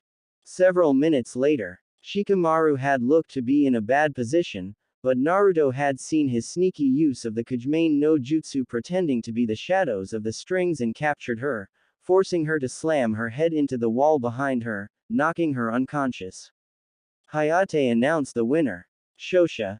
Nara Shikamaru. Naruto welcomed his teammate back with a smile, exchanging a few words with his team before Hayate coughed and the board activated. Naruto was sure of it now. That board's voice activated to his cough. Choji snickered while Shikamaru smiled. Since there were few people left, the board seemed to reach its decision quicker with each passing match. Dosu Kinuta vs Rock Lee. Rock Lee smiled. This is exactly what was hoping for. A chance to show everyone what he was capable of. Naruto smiled at the energetic boy next to him. See if you can finish him in one move, Lee. Lee gave a thumbs up and jumped over the railing while Dosu walked down, smiling at the boy. Obviously they had met before. Lee spoke first. This time the outcome will be different. Dosu smirked as Hayate brought his hand down. Sixth match. Hajime. Lee undid his bandages, much to the horror of Dosu, but before Dosu could give up, he was kicked into the air with Lee appearing behind him. Lee's bandages wrapped around him and Lee slammed him into the ground. Omid Renge. The ground cracked underneath the impact as everyone except Team Guy and Naruto looked gobsmacked at the amount of damage that single move had done. Lee landed gracefully at the side of the crater, panting. No teammate to save you this time. The only reason you beat me last time is because it was 3-on-1. 1-on-1, I proved my taijutsu makes me just as capable as you are with your ninjutsu and genjutsu. Hayate pointed to Lee. Shosha. Rock Lee. Lee disappeared and reappeared up with his teammates. Naruto, Guy, Choji and Shikamaru congratulated him as Hayate coughed, setting the scoreboard of again. Inuzuka Kiba vs Sabaku no Kankuro. Kiba jumped down to the arena while Kankuro walked down, a smug look on his face. Once both fighters stepped up and Hayate announced the match. Seventh match. Hajime. Hayate jumped back as Kiba smirked. I don't know what you are, but you're not human. The thing on your back is though. The Suna team looked startled as Kiba rubbed a finger under his nose. Never underestimate an Inuzuka's smell. My sense of smell is 1,000 times better than any other person in this room. Akamaru. Mashoka. Akamaru barked in affirmative and Kiba formed a ram seal, letting off chakra. Gijyu Ninpu. Shikyaku no Jutsu. Kiba's finger nails grew and formed rather wicked-looking claws. Kiba smiled fairly at the opponent. Akamaru. The dog jumped onto his back and barked. Gijyu Ninpu. Jujin Bunshin. Akamaru was surrounded by a cloud of smoke which cleared to reveal an exact copy of Kiba. Both of them growled as they observed their prey. Let's go, Akamaru. They separated and disappeared in a burst of speed. When they reappeared, both of them were going not for the apparent opponent, but the one strapped to its back. However, Kankuro dodged as he narrowed his eyes. He was at a major disadvantage here. He used puppets to engage in medium to long-range battle which left the user vulnerable. It seemed this guy relied on speed and power to deliver savage blows to the opponent. He had to think and fast. Getting some chakra strings, he threw them at one of them, making him stop in his tracks. The other one stopped and looked at his companion. Akamaru. Deijobu. Akamaru gave several grunts before Kiba sighed. That may hold him now, but you're going to give me Akamaru back. Kiba reached into his pouch and pulled out 2 small brown pills. He ate one himself and flicked one at the Akamaru clone who caught it and swallowed it in the same movement. The clone growled as chakra began surging off him. He broke free of the chakra strings and smiled at Kankuro. Kiba hunched over, a large purple ball in his hand. Let's try that new one, Akamaru. Let's go. Kiba hurled the smoke bomb at Kankuro and announced his jutsu. Gatsuuga. Both of them turned into gray cyclones as they ripped into the smoke cloud, causing general destruction. Once the smoke cleared, the puppet was lying on the ground in tatters and the real Kankuro was on the ground, trying desperately to get up, but couldn't and fell to the ground.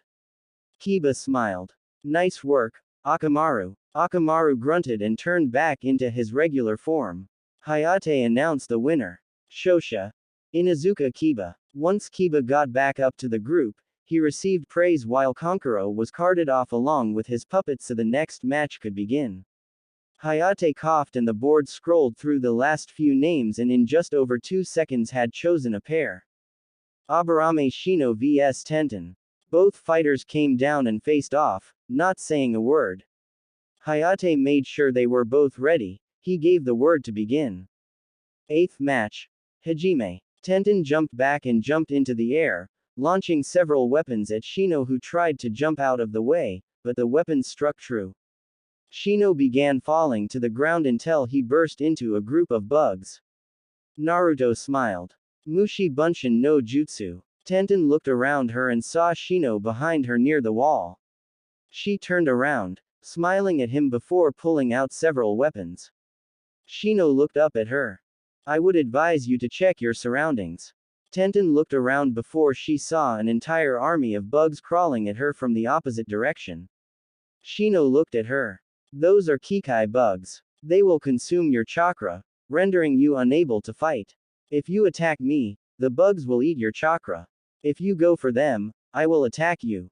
What will you do? Tenten weighed her options. She really didn't want to have to use this jutsu yet, but it seemed like she had no choice. She reached into her ninja pouch and pulled out a pair of red scrolls. She placed them on the ground. I'll show you where Naruto got his inspiration from. Shino raised an eyebrow as Tenten formed a short set of hand seals before announcing her jutsu. Soshoryu. The arena exploded in smoke as a pair of dragons rose up through the air, majestically entwining before meeting near the roof of the arena. Tenten jumped up to the top and began palming the scrolls, obtaining weapons of every shape and size imaginable and hurled them at Shino. Shino formed several hand seals of his own, holding his hands out in front of him. Mushi Kame no Jutsu. Bugs flew out from Shino's jacket sleeves and surrounded him with what seemed to be a black version of the Kaiden. The weapons struck it and bounced off, falling to the ground. When Shino sensed the weapons stop, he withdrew his bugs, seeing Tenten land on the ground. I'm not done yet. Tenten jumped up and pulled the weapons back to her via ninja wire and then flung them back at Shino, who again used the Mushi Kame. When Tenten landed, Shino appeared behind her with a kunai to her neck. Interesting jutsu, however, this is checkmate. My bugs are far too close for you to try anything else and I have you in a submissive position. Tenten may be prideful, however, she knew when she was beaten. True, I give up. Shino relaxed and called his bugs back to him. Shosha. Aburame Shino. Both Shino and Tenten walked back up to their teams, getting nods of acknowledgement or a few words of praise. Hayate coughed, catching their attention. Could the fighters for the 9th and final match please step up? Gaara used Shushin no Jutsu to get down to the arena while Zaku jumped down. They stood facing each other, waiting for the word. Hayate brought his hand down and jumped back. 9th and final match. Hajime. Zaku smirked as he brought his one useful arm up. This will be enough to beat you. Gaara made no movements, so Zaku announced his jutsu. Zenkaha. The air blasted out of the hole in his hand and a huge cloud of dust washed over the part of the arena Gaara was in. Ha! Blew him to bits. Zaku was shocked when the dust cleared to reveal Gaara had not moved an inch, nor was he harmed. Zaku froze in fear while Gaara looked at him. Is that it? There isn't enough blood. Gaara sent a wave of sand at Zaku, who tried to dodge but the sand caught him and wrapped him up in a cocoon. Sabaku Q. Shino, Kiba and Hinata knew what was coming next. They had observed Gaara use this combo on some hapless rain nin, which ended up in the ninja having his internals splattered all over the clearing. Before anyone could stop him, Gaara completed the jutsu. Sabaku Soso. Zaku gave one last scream as he was crushed by a huge amount of pressure, much to everyone's horror. The sand retreated back to his gourd, as Hayate announced the winner. He had said killing was permitted, but he never expected someone to do it and so heartlessly. Shosha.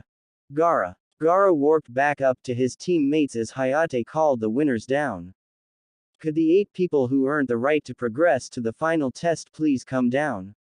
We will now announce the rules and date of the final test. All 8 of them came down and stood in a line in front of the assembled Chunins, Junins and the Hokage, who after a puff from his pipe got things going. Firstly, congratulations on earning the right to compete in the exams. Your main matches will be held in front of a large number of very powerful and influential people, as well as everyone else who wishes to attend, ninja and civilians alike. We wish for all of you to show off your true potential as your country's representative power. Therefore, to allow the important people to arrive here and also to give you time to train, the main matches will be held in exactly 1 month from today. Use this time to analyze what you've found out about your opponents from the preliminaries, and prepare for it. These preliminaries were conducted like real-life confrontations. You knew nothing of the others. But the main matches will not be like that. There are those who have revealed everything to their rivals, and then there are those who have revealed little. This is also the reason the matches are not beginning right away. To make things fair, train hard and improve yourselves over the next month. Before I let you go, I need each of you to take a piece of paper from the box Anko is holding. Take only one. Anko stepped forward with a box in her hand. I'll come to each of you, so don't worry. Anko went down the line, starting with Gaara, and finishing with Neji. Once Neji had picked a piece of paper, Anko looked at them. I need each of you to tell me what number you got. Starting with you. She looked at Gaara. Gaara. 7. Kiba. 2. Choji. 4. Shikamaru. 3. Naruto. 1. Shino. 6. Lee. 8. Neji. 5. Ibiki had been scribbling on a clipboard, and when Neji called out his number, he stopped and turned it around so they could see what he was writing. These are the match-ups for the main tournament. Round 1. Uzumaki Naruto vs Inuzuka Kiba. Nara Shikamaru vs Akamichi Choji. Hyuga Neji vs Aburame Shino. Sabaku no Gaara vs Rock Lee. All of them took this information in before the Hokage dismissed them. Naruto knew that this was going to test his 7 years of training to the limits. He needed some serious coaching. Back in Konoha, Naruto made a very careful list of things he wanted to study for the matches. However, the majority of them relied on outside help he was not guaranteed of getting. He came home to find Kakashi had left a note for him. Ototo, I have heard rumors of Jiraiya being back in town. I would highly suggest seeking him out for training. He can usually be spotted around women's hot springs. Congratulations again on making it to the main matches. Your Nissan. Naruto's eyes lit up. Jiraiya should be able to help him immensely with his training, assuming he found him. Naruto resolved to hunt the man down tomorrow, but for now, he needed sleep. Next morning, 9:30 a.m. Naruto had dropped by training area 19 to tell his teammates as well as Kurenai that he was going to go hunt down Jiraiya for training, who was rumored to be in town. Kurenai rubbed her temples. Remind me not to go to the bathhouses until he's gone. All 3 students looked at her with raised eyebrows. You'll see what I mean when you find him, Naruto. When Kakashi said around, he meant around. Naruto nodded as he said goodbye to his team, promising to come back for visits when he could.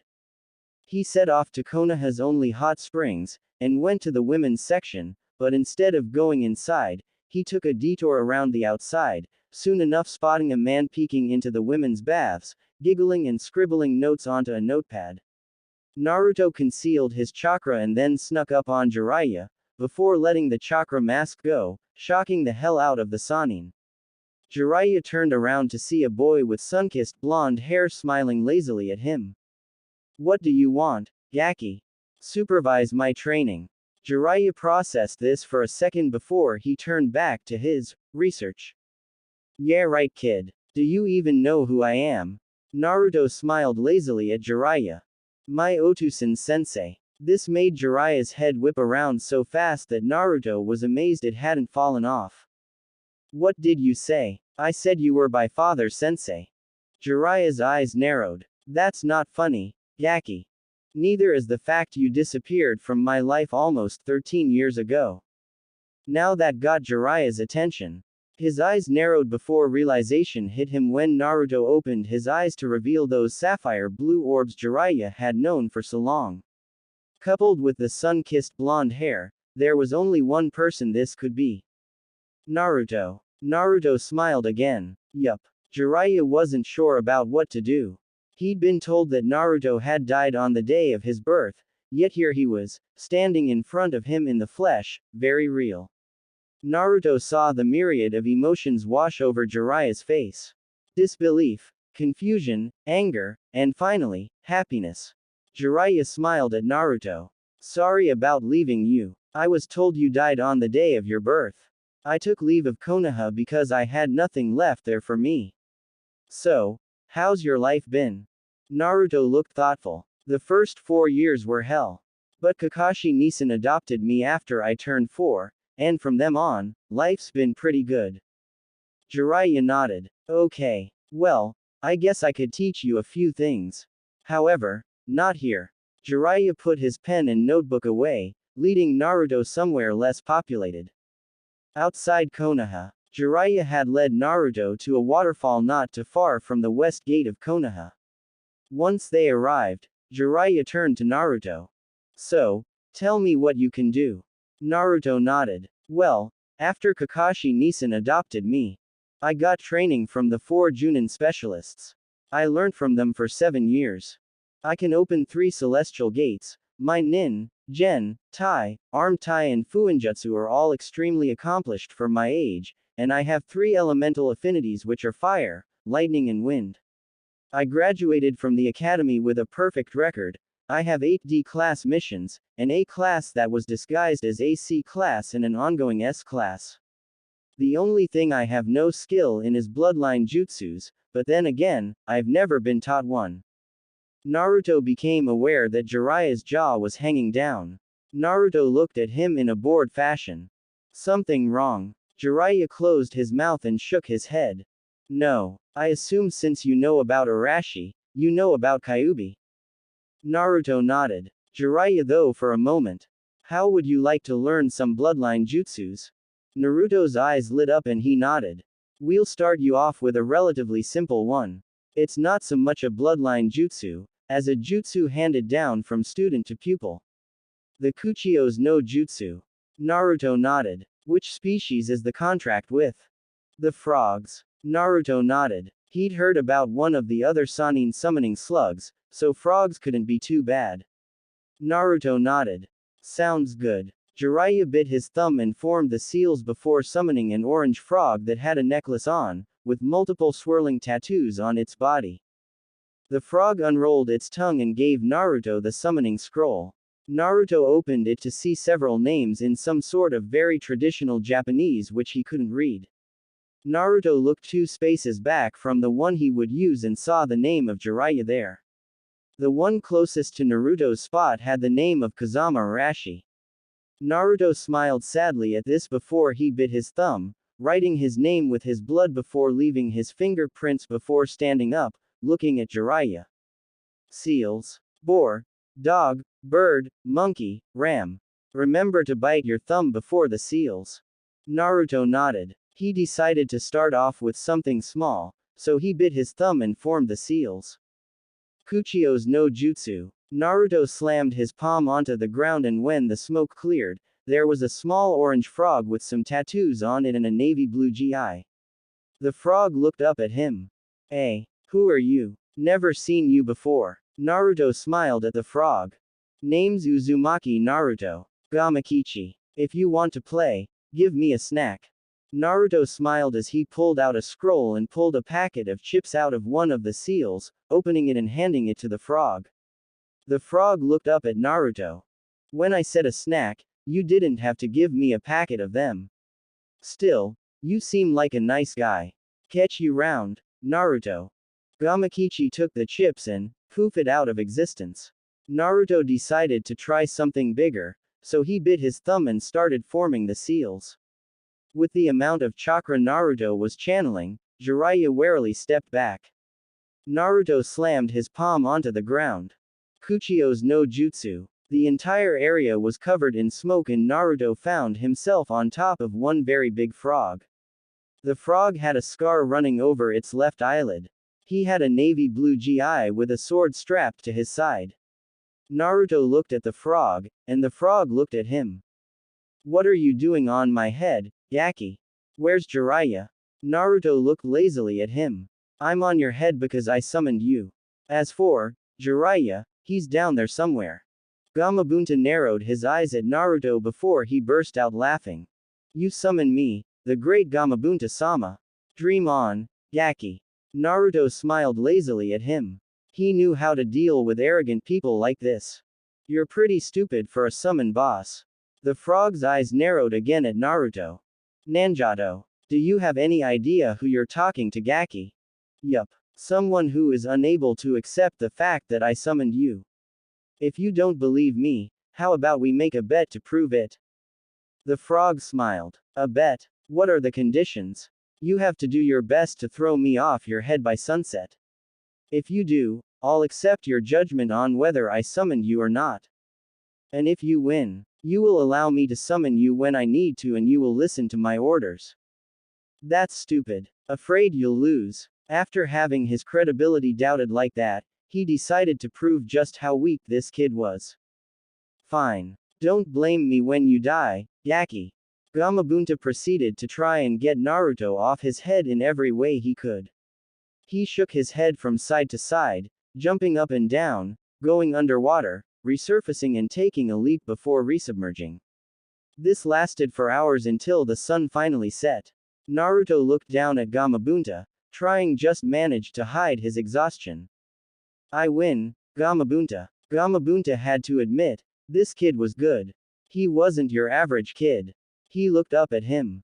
Fine. I'll listen to you and you can summon me whenever you want. Don't let it go to your head, Naruto. Naruto nodded and hopped down and Gamabunta disappeared. Jiraiya came out and looked at Naruto. Naruto, we're done for the day.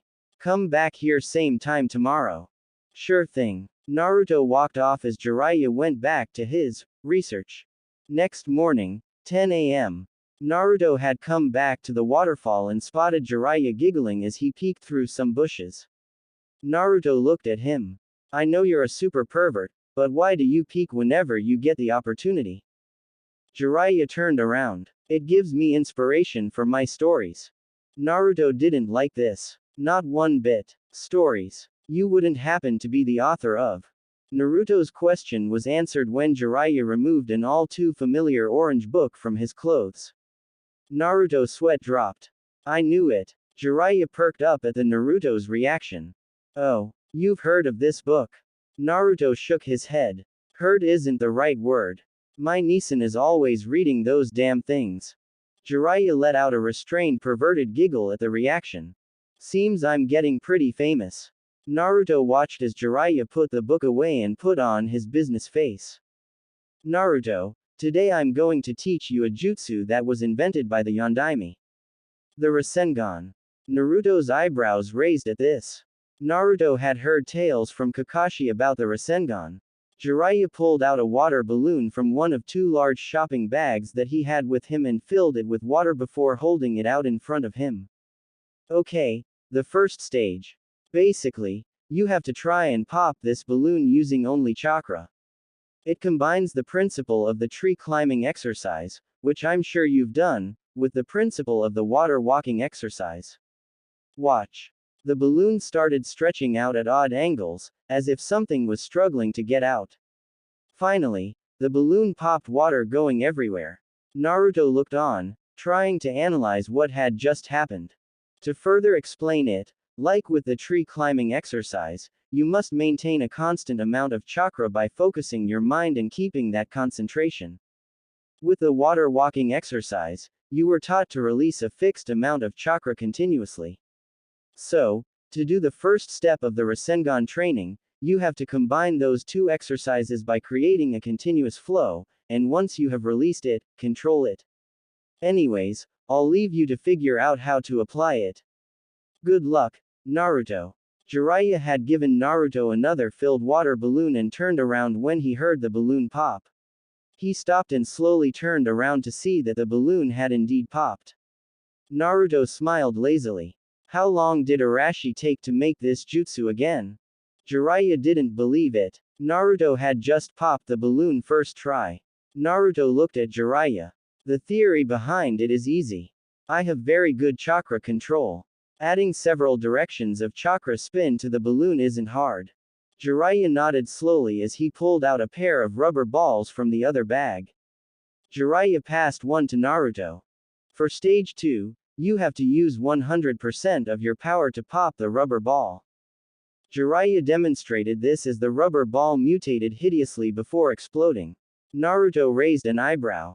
He held his ball and concentrated before the ball morphed hideously and then exploded, sending rocks and sand flying. Naruto smiled at Jiraiya, whose sweat dropped. This kid was scary. Jiraiya took out an empty water balloon and filled it up with air before sealing it. He threw it to Naruto and made another for himself. The third stage requires you to use all of the power from the second step and add the rotation from the first step. To successfully complete this level, you have to maintain the Rasengan without the balloon popping. Naruto nodded and concentrated. Jiraiya could sense that the Naruto had formed the Rasengan, and was maintaining it perfectly. Jiraiya felt ashamed. It had taken him 1.5 months to learn the Rasengan, and Naruto had learned all 3 steps in 3 goes. Naruto hadn't even broken a sweat. Naruto looked at Jiraiya. 3 years. I assume he spent the majority of that time doing something else. Jiraiya sighed. Arashi had only been inventing the Rasengan part-time during those 3 years, but he had definitely not done it first try. Jiraiya had expected this to take up a good chunk of the time between now and the main matches of the Chunin exams.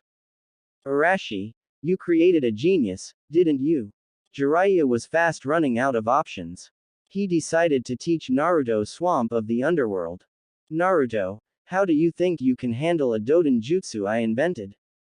Naruto raised an eyebrow. I don't have much skill for Doden Jutsus, but I can try. Jiraiya nodded. This should hold him off for a while. It's called Doden. Yomi Numa. Seals or boar and tiger. Give it a try. Naruto nodded and formed the 2 seals, announcing the jutsu. Doden. Yomi Numa. The ground in a 30-meter diameter area darkened in color before turning into a clay-brown colored liquid. Jiraiya smiled. It was going to be a long time until he mastered this one. Jiraiya watched over Naruto part of the day, spending the other part researching. By the end of the day, Naruto had extended the swamp to 50 meters in diameter. As the final rays of sunlight diffusing through the atmosphere's many layers, which is usually associated with the red of a sunset or sunrise, turned a deep crimson, Jiraiya got up.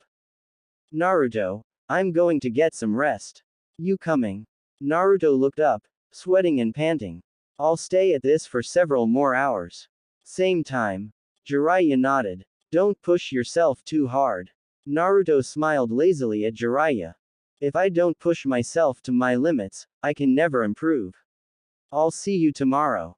Jiraiya nodded. He's even got your guts, Arashi. This kid's going surpass even you. After another several hours, which resulted in expanding the swamp by another few meters, Naruto noticed that the stars were out and the moon was hanging low in the sky. Naruto stretched and headed back to his apartment, dead tired from today's workout. When he got back, he had a short shower and crashed into bed.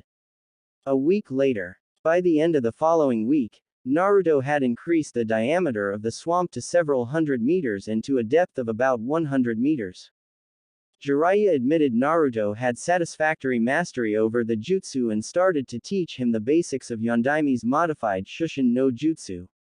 After several hours of explaining, Naruto tried it. He partially achieved it, however. Naruto was still partially disappearing with a regular burst of speed, but the barest flicker of yellow was seen when he activated and deactivated it. Naruto kept training for the rest of the day and well into the night after Jiraiya had left.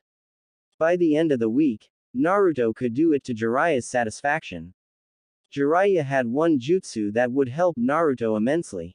Naruto, I'm going to teach you one more jutsu and then introduce you to another one, which I will leave you to learn. This jutsu is called Hari Jizu. The reason I'm teaching you this is because your hair is long enough for it. To do it, just channel chakra to the roots of your hair and force it to grow into a hardened shield of spikes that will protect you from most taijutsu attacks. This is how it's done.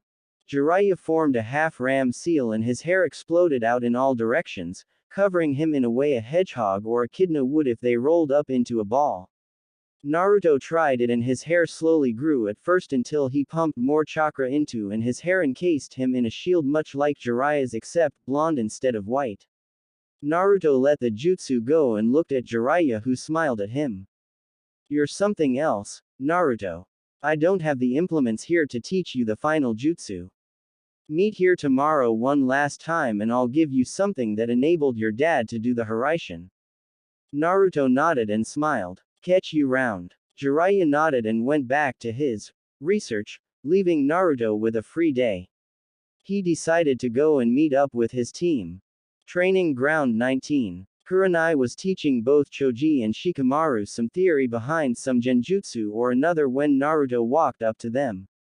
They greeted him and after some small chat, Naruto asked how things were going with their training. Shikamaru looked up at the clouds. It's troublesome, but I'm starting to learn a few genjutsu as well as another Nara clan jutsu. Naruto nodded. Choji smiled at Naruto. I'm really not that good with genjutsu, but I'm learning the next Akamichi clan jutsu. Naruto nodded as Kurenai looked at him. So, what have you learned from Jiraiya, Naruto? Naruto smiled at her. The only area I had nothing in. Bloodline jutsus. All three of their eyes widened. Naruto explained. I've signed a summon contract that both Jiraiya and my dad signed. I've also learned 2 jutsus that my dad created and another 2 Jiraiya created.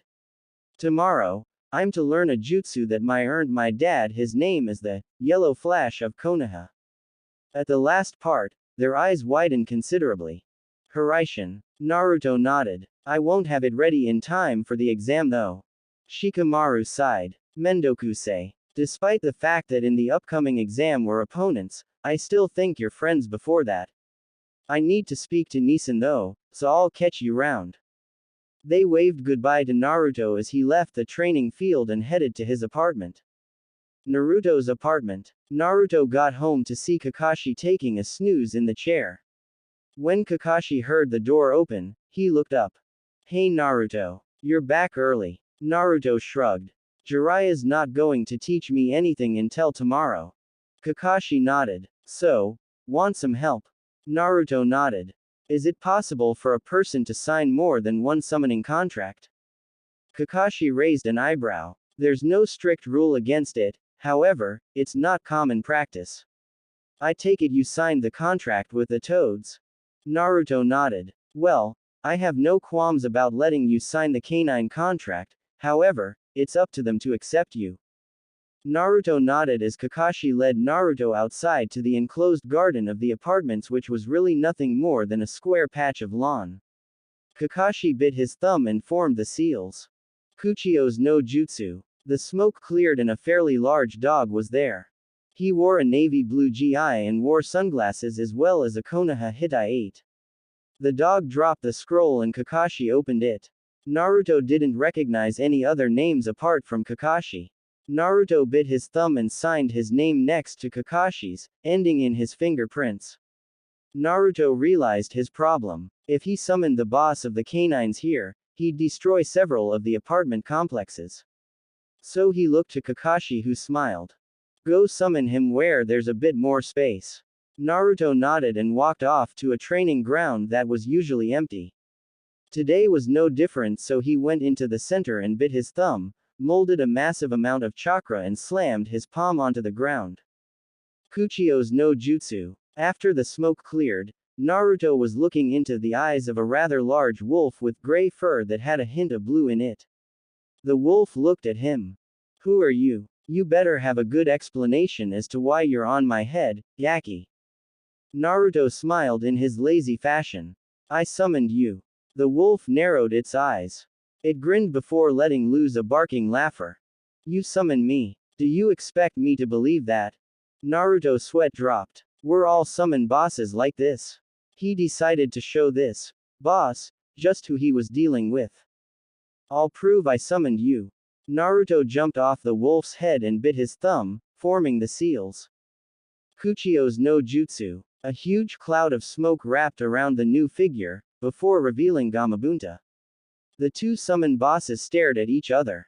Naruto smiled at the wolf, however, he was almost completely exhausted of chakra. Summoning two summoned bosses was not a feat to be sneezed at. The wolf looked at Gamabunta. Hisashibari Dana, Gamabunta. Indeed it has, Fenrir. Almost 200 years. Let me guess. Naruto summoned me to prove he summoned you. Fenrir smiled in that feral manner that all canines did. I know who summoned me, I just wanted to see if the Gaki was worthy of summoning me. At that point, Naruto fell to his knees, panting and sweating. Fenrir looked at Naruto. I'm amazed a human his age can summon two summoned bosses at all, let alone not dying from complete chakra exhaustion. Listen Naruto, canines pride themselves on their loyalty. Remember that, as you humans say, scratch my back and I'll scratch yours. I'll let you summon my pack for now, but until you prove your loyalty, you may not summon me, are we clear? If you do, your signature of the canine contract is void. Naruto nodded. Sure thing. Fenrir poofed out of existence, leaving Naruto with Gamabunta. Gamabunta looked up at Naruto. I'm getting out of here. The kids are waiting for me back home. Naruto nodded and jumped down as Gamabunta raised a webbed hand. Yeah. Gamabunta disappeared as Naruto collapsed, panting. Little did Naruto know that there was a very livid Uchiha staring at him from the edge of the training field. Where does Naruto get so much power? Naruto lay there, recovering his chakra for the better part of the day. At about nightfall, Naruto got up and headed home. He really needed to prove his loyalty to the canines. He didn't know when he might need Fenrir's help. Naruto opened the door to see Kakashi smiling at him. I'm sure most of the Junins of Konoha felt that Naruto. No wonder you look like that. I suggest taking it easy for a while. Naruto nodded as he made himself a cup of instant ramen, too tired to make anything fancy. Once he'd eaten it with Kakashi eating his miso soup, Naruto excused himself and took a shower before throwing his clothes into the laundry basket in his room and hit the sack. 2 weeks and 4 days later. It was the day of the Chunin main matches. There were a few clouds in the sky, apart from that, it was a perfect day. Everyone was living the hype usually associated with such a big tournament. People specifically wanted to see how both years' top rookies would do, namely Hyuga Neji and Uzumaki Naruto. People still had some reservations about Naruto, but they would see what he was capable of before passing their final judgment. The examinees walked in through the large gate at ground level and stood facing the stands of people which were packed to capacity. Everyone's favorite Senbon chewing Junin, Shiranui Genma stood facing the examinees. You guys are the reason everyone has gathered. Like with the preliminaries, the rules are the same, even if the terrain is different. You will fight each other until one gives up, is unable to fight or dies. Remember, if I decide to stop the match, you will listen to me. They nodded as the Hokage welcomed the crowd. Welcome ladies and gentlemen to the first biannual Chunin exam finals. We will now begin the main matches between the finalists. Please enjoy the show. Genma turned back to the Chunin hopefuls. First match is between Uzumaki Naruto and Inuzuka Kiba. The rest of you, go up to the waiting room until it's your turn. The other 6 left the arena for the waiting room. Kiba smiled at Naruto. It's been a while since we went against each other in anything but a friendly spar, eh Naruto? Naruto smiled. Yup. Genma made the announcement. Then, first match, Hajime. The crowd roared their approval as the two competitors stood stone still, gauging each other's reactions. After a full minute of tension-filled silence, Kiba smirked and hurled 4 kunai at Naruto who dodged to the left, letting them impact the wall. Kiba formed a ram seal and used one of his clan jutsus. Gijyu Ninpu. Shikyaku no Jutsu. Kiba's fingernails extended as his chakra morphed his body. Kiba disappeared in a blur of speed and reappeared next to Naruto, engaging in a ferocious taijutsu match. Naruto noticed Kiba's speed had improved dramatically, and Naruto had to block about half the punches and kicks while he dodged the rest.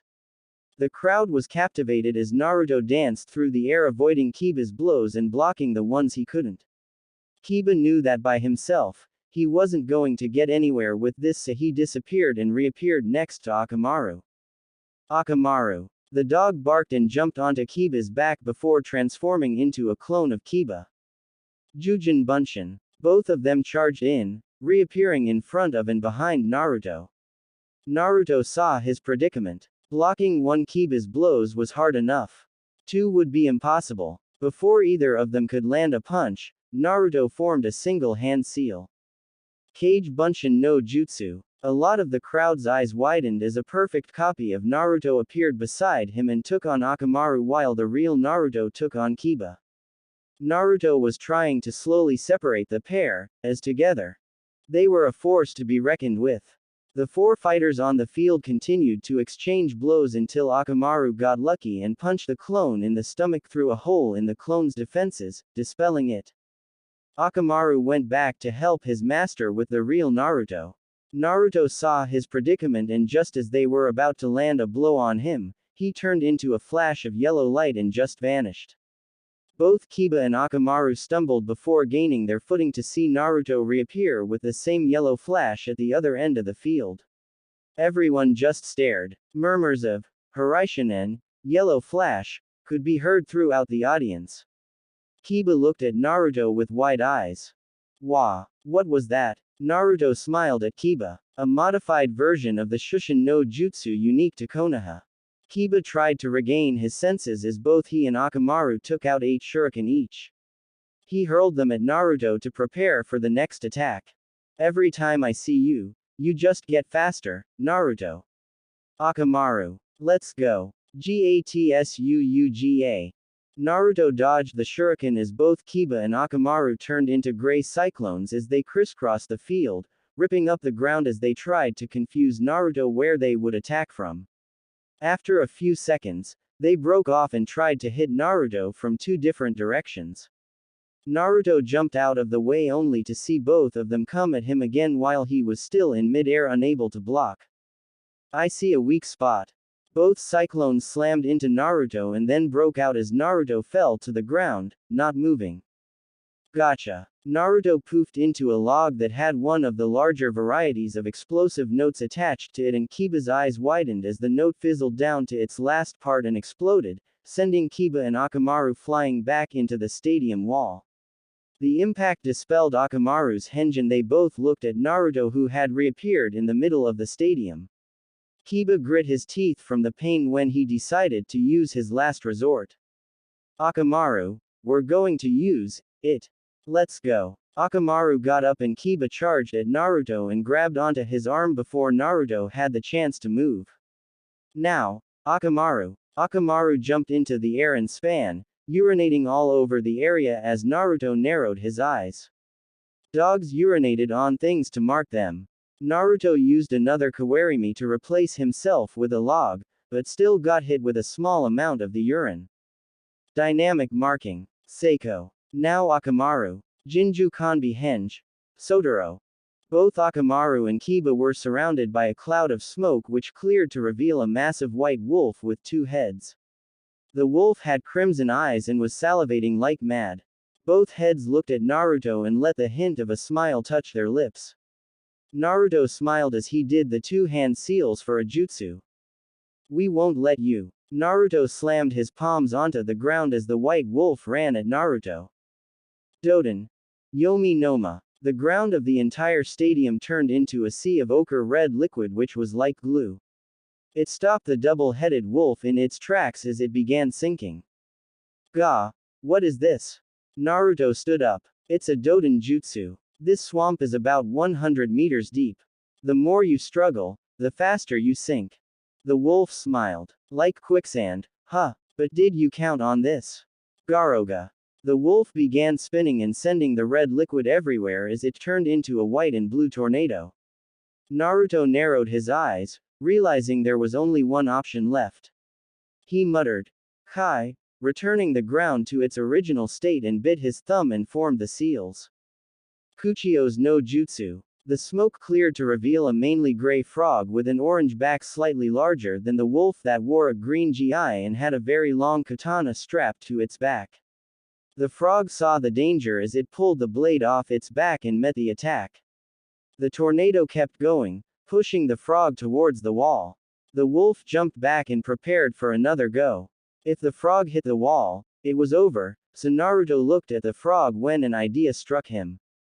Can you give me a short burst of oil? The frog nodded and his cheeks puffed up and Naruto formed two hand seals. Kaden. Kyukyoku Gukakyu no Jutsu. Naruto's fireball hit the oil and the arena exploded into flames as the crowd winced at the massive amount of heat the fireball generated, even from their seats. The fireball lasted all of 3 seconds as it washed over the wolf, doing just enough damage to dispel the henge and leave both of them on the ground, suffering from exhaustion, but only minor burns that were easily treatable. Naruto thanked the toad as it left. Naruto walked up to Kiba, who smirked at Naruto. That was clever. I didn't expect you to use any of those jutsus, especially not that last one. So, how do I rate? Naruto smiled. Kiba, that was a great match. You forced me to reveal 3 new jutsus in the first match. I didn't make the fireball last long enough to permanently damage you, as I know when I have to use terminal force. And a match with a close friend, not matter how serious it is not the time to use that sort of power. I expect your family to be proud of you. I am. Good work, my friend. Kiba smiled at the recognition as he passed out. Genma smirked. Shosha. Uzumaki Naruto. The crowd went wild as Naruto walked up to the contestants' box, where he got pats on the back from Choji and Shikamaru, a nod from Shino and Neji and an explosion of youth comment from Lee. Naruto noticed Gaara had a rather manic expression on his face, one of a person who was just restraining himself from lashing out. The rookies and their Junin instructors were not only amazed at Naruto's power, but also in his sense of judgment he showed when dealing with Kiba's very damaging attack. Kurenai was most impressed with Naruto. Naruto, you're growing up so fast. So mature at such a young age. You really are something else. When the crowd settled down, Genma announced the next match. Second match contestants come down. Shikamaru and Choji went down to the arena and looked at each other. Choji smiled warmly at his teammate. Come on, Shikamaru. Ganbat. Same to you, Choji. Second match is between Nara Shikamaru and Akamichi Choji. Hajime. Choji started off as he formed a seal and used a trademark family jutsu. Baika no jutsu. Choji pulled his limbs and head in, letting out plumes of chakra as he announced the next part of the combo. Nikuden Sensha. Choji flew up into the air and began spinning. Shikamaru looked scared as Choji came rolling at him with his favorite mantra. Roll, roll, roll, roll, roll, roll, roll. Shikamaru leapt out of the way and into the trees nearby as Choji rolled past him, clearly enjoying himself. Shikamaru sighed. Mendokusei. Choji came straight back at the tree and Shikamaru dodged as Choji snapped the tree like a twig. Shikamaru saw his chance as he landed. Kajimane no jutsu. Shikamaru's shadow stretched out and caught Choji, who stopped spinning. Shikamaru smirked. Knowing you, Choji, you wouldn't let me catch you like that unless you had a reason. Choji smirked as he returned to normal size. Choji had found that the Nara's Kajimane no jutsu may stop your body's movements, but it did not stop you from channeling chakra. Choji was surrounded by a wave of chakra which concentrated around his arm as he announced his jutsu. Buben Baika no Jutsu Kanbi. Shikamaru lost control of his Kajimane from the rather large aura of power coming off Choji while his right arm and hand grew to a disproportionate size, bringing the appendage around in a fast sweep of the area. Uday. Shikamaru jumped above the sweep and Choji returned his arm to normal while he started the next part, the combo. Hagi. Choji brought his right leg up and it grew in size as he brought it down on Shikamaru's prone airborne form. Shikamaru's eyes widened as he realized he was about to be flattened. Since he wasn't on the ground, Shikamaru couldn't use his clan jutsus, so he performed a kawarimi with a branch from the tree Choji had destroyed. The thick branch was shattered to splinters as Choji withdrew his leg. Choji jumped out of the way as he felt Shikamaru's shadow racing up behind him. Choji hopped and skipped with agility that belied his size as the shadow tendril chased after him. Choji noticed that Shikamaru wouldn't be able to extend his shadow much further, and after one last jump, the tendril stopped. Shikamaru sighed as he withdrew his shadow and put his hands together in his thinking pose. Choji used this time to pull out a scroll and procure a bag of chips, which he hurriedly ate to regain his chakra, and pulled out a special Akimichi food pill, increasing his chakra capacity temporarily. Shikamaru finished his thinking and gave Choji his shugi face. Choji smiled. Are we going to get serious now, Shikamaru? Yeah. Choji smiled as he prepared his new jutsu by releasing a massive wave of chakra that surrounded him in a blue shell and announced his jutsu. Chobaika no Jutsu. Shikamaru's sweat dropped, as did the majority of the audience, as Choji grew absurdly huge and pulled out a scroll that was not one Naruto had given him, procuring a rather large wooden pole from it.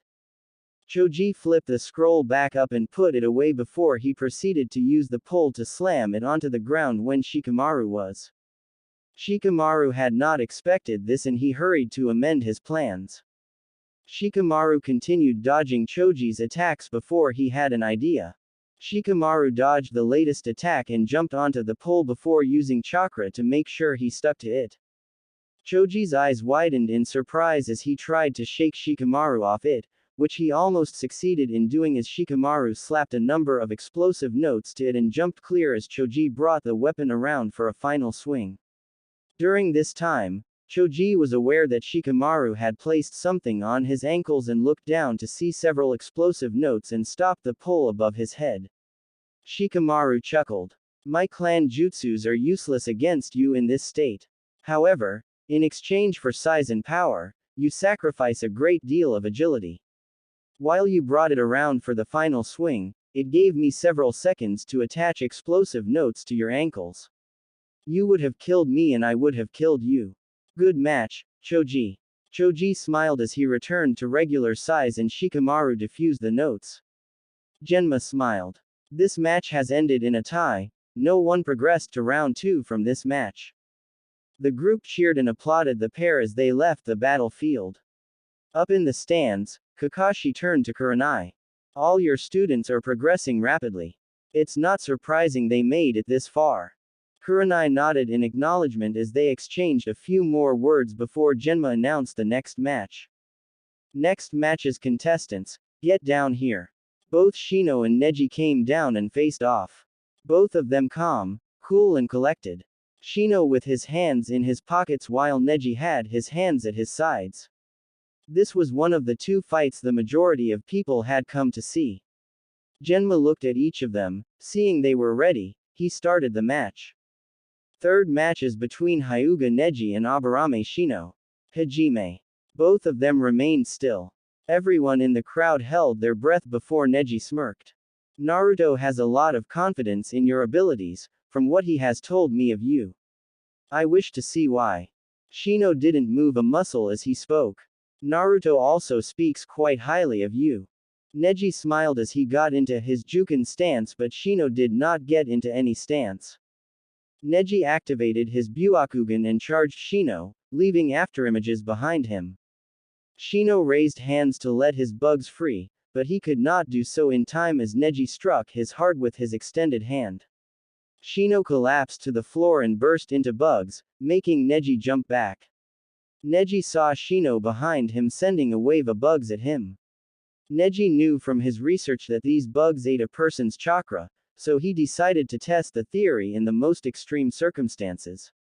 He got down and released chakra from all his tenketsu, spinning like a top. Hakashokaden. The bugs collided with the spinning wall of chakra and consumed a small amount of it before they were shredded to pieces. Eventually, both parties stopped their assault defense to minimize their losses. Neji knew that these bugs lived on chakra, and with his Byakugan could see that the bugs were eating Shino's chakra as well, leaving him with minimal chakra to use for jutsus.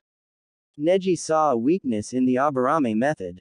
As long as the bugs could not feed on chakra, they would not listen to him. So, Neji prepared for his clan's ultimate jutsu. He got into a stance which the Hyugas in the audience recognized immediately. This is it. You are within range of my divination. Shino raised an eyebrow at this claim as Neji prepared for the jutsu. Jukenho. Hake Rokujuyansho. Neji charged in and delved the first two strikes with blinding precision and speed. Hake. Nisho. Shino stumbled back as Neji danced acrobatically, delivering the next two. Yansho. Shino continued to stumble back as Neji pounded him with the next wave. Hasho. Jurokusho. Sanjunasho. Rokujuyansho. Neji pumped a lot of chakra into the combo and sent Shino flying back as he smirked. However, Neji was suddenly aware that his chakra was declining far more rapidly than it should. He looked at his hands and arms to see them covered in bugs. He also saw that from his legs came a trail of bugs that led to a small mound in the arena. Neji gasped. When did you? Shino got to his hands and knees, obviously in a lot of pain as he answered. Each time you sealed a tenketsu, I placed a large number of bugs onto your fingers. My clan not only have control over the bugs within us, but also bugs in the area that we have communicated with before. I came here for the past month almost every day to communicate and form a treaty with the nest of Kikai bugs living here. As long as they have some chakra to eat, whether it is my own or my opponent's, they will do as I ask them. Both of our clan techniques are ill-suited for each other. We both rely on chakra. Both of our clans concentrate on stopping the opponent's chakra flow. The best we could have hoped for was a tie, which is what happened. Neji fell to his knees as his chakra dropped to dangerously low levels. Shino continued panting as they both dropped to the ground, unconscious. Genma observed them before announcing the result. Neither opponent is able to fight. No one progresses from this round.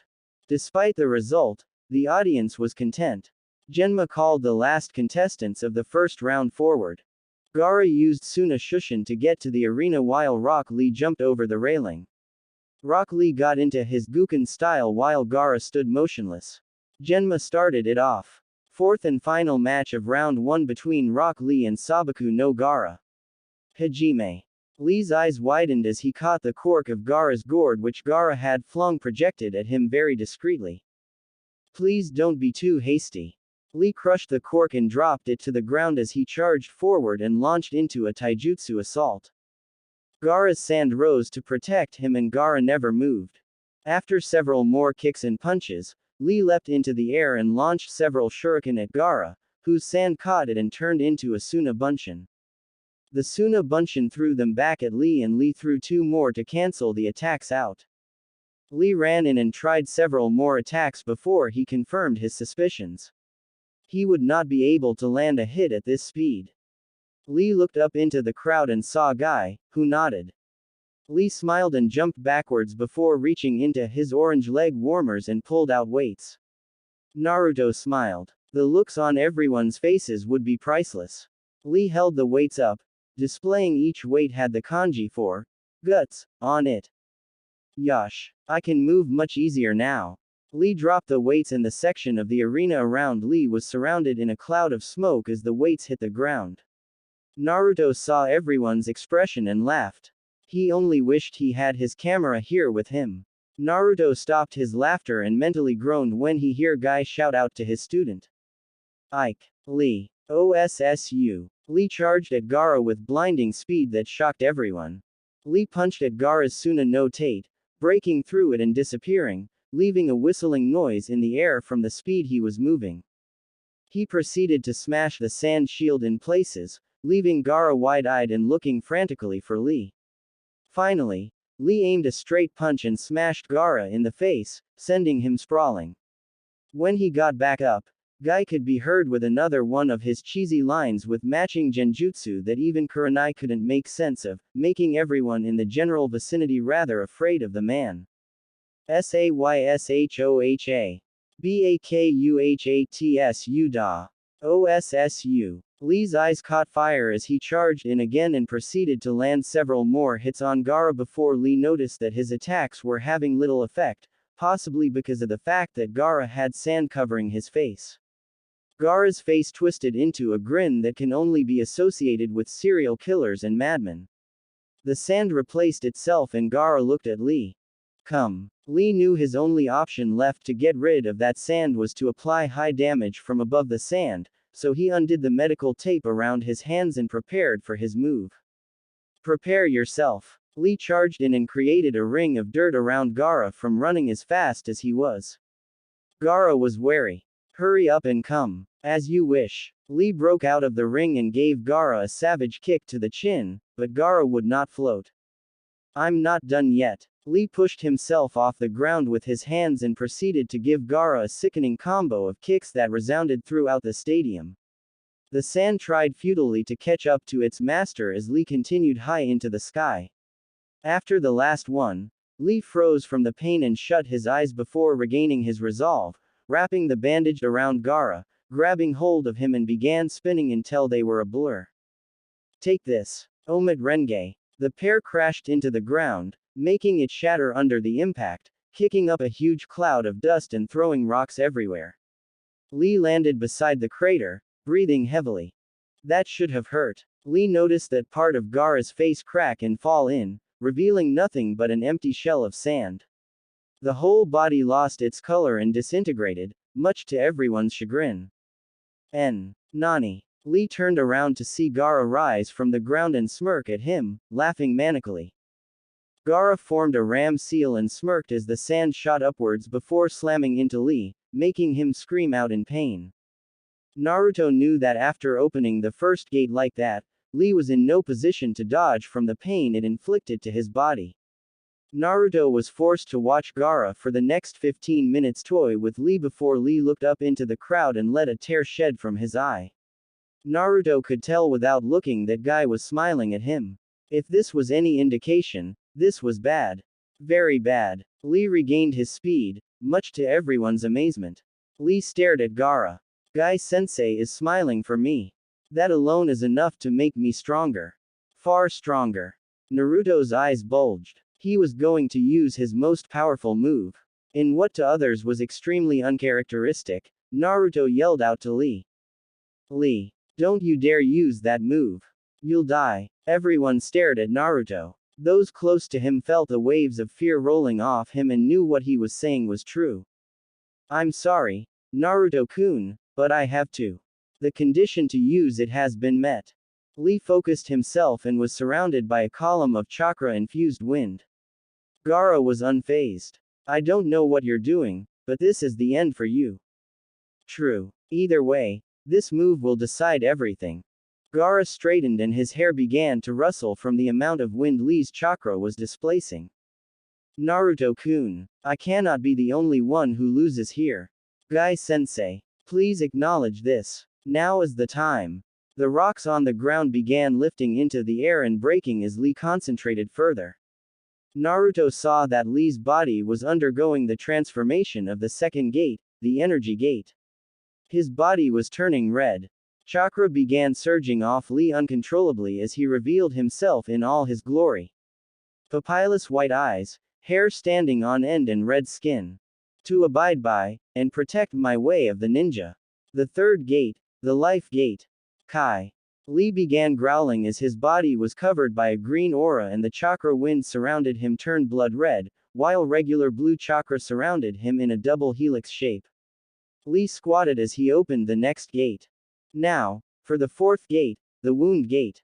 Kai. Lee was now screaming an unearthly scream as his body pulsed with power. He ducked and then charged at Gaara, ripping the ground up from under him as he kicked Gaara and the stadium was covered in dust which cleared to reveal Gaara flying up into the air with Lee nowhere to be seen. Naruto focused chakra to his eyes to assist them in seeing Lee's movements as a lot of chunins and junins in the audience were doing. The armor of sand again. Then how about this? Lee used a modified version of Shushin unique to him and Guy to reappear in front of Gaara and smashed him towards the ground, releasing a visible shockwave before using the shushin to get behind Gaara and smashed him again up into the air again. This process repeated for well over 3 minutes until Lee got above him and prepared for the final attack. This is the end. Fifth gate, the forest gate. Kai. Lee was surrounded by a faint blue glow for a second before he charged at Gaara. Gaara tried to block, but Lee used the shushin one more time to get under Gaara's guard and punch him in the stomach, sending him to the ground, but caught him from the bandages he had wrapped around his waist to pull him back up. Take this. Ura Renge. Lee slammed his right fist and foot into Gaara with all the strength he had left, watching him as he plummeted to earth, letting off cloud of dust and rock that again covered the stadium, and Naruto saw Lee roll out of the cloud and come to a complete stop. When the cloud of dust dissipated, everyone saw Gaara surrounded by a small shield of sand that had protected him just enough to save his life. He was breathing heavily as he raised his hand shakily at Lee and sent a wave of sand at him while Lee tried pitifully to get out of the way.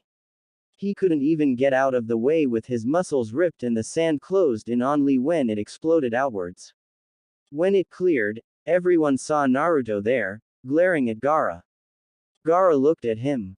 Why did you save him? Because, unlike you, I know when to stop a fight. Lee's muscles have been completely ripped to pieces. He is incapable of defending himself and you try and kill him. To me, Lee is an important friend I am willing to die for. If that means killing you to ensure he'll live, so be it. Gaara stiffened as he clutched his head and moaned in pain. Naruto stared at Gaara as he shakily got up, the gourd reforming on his back.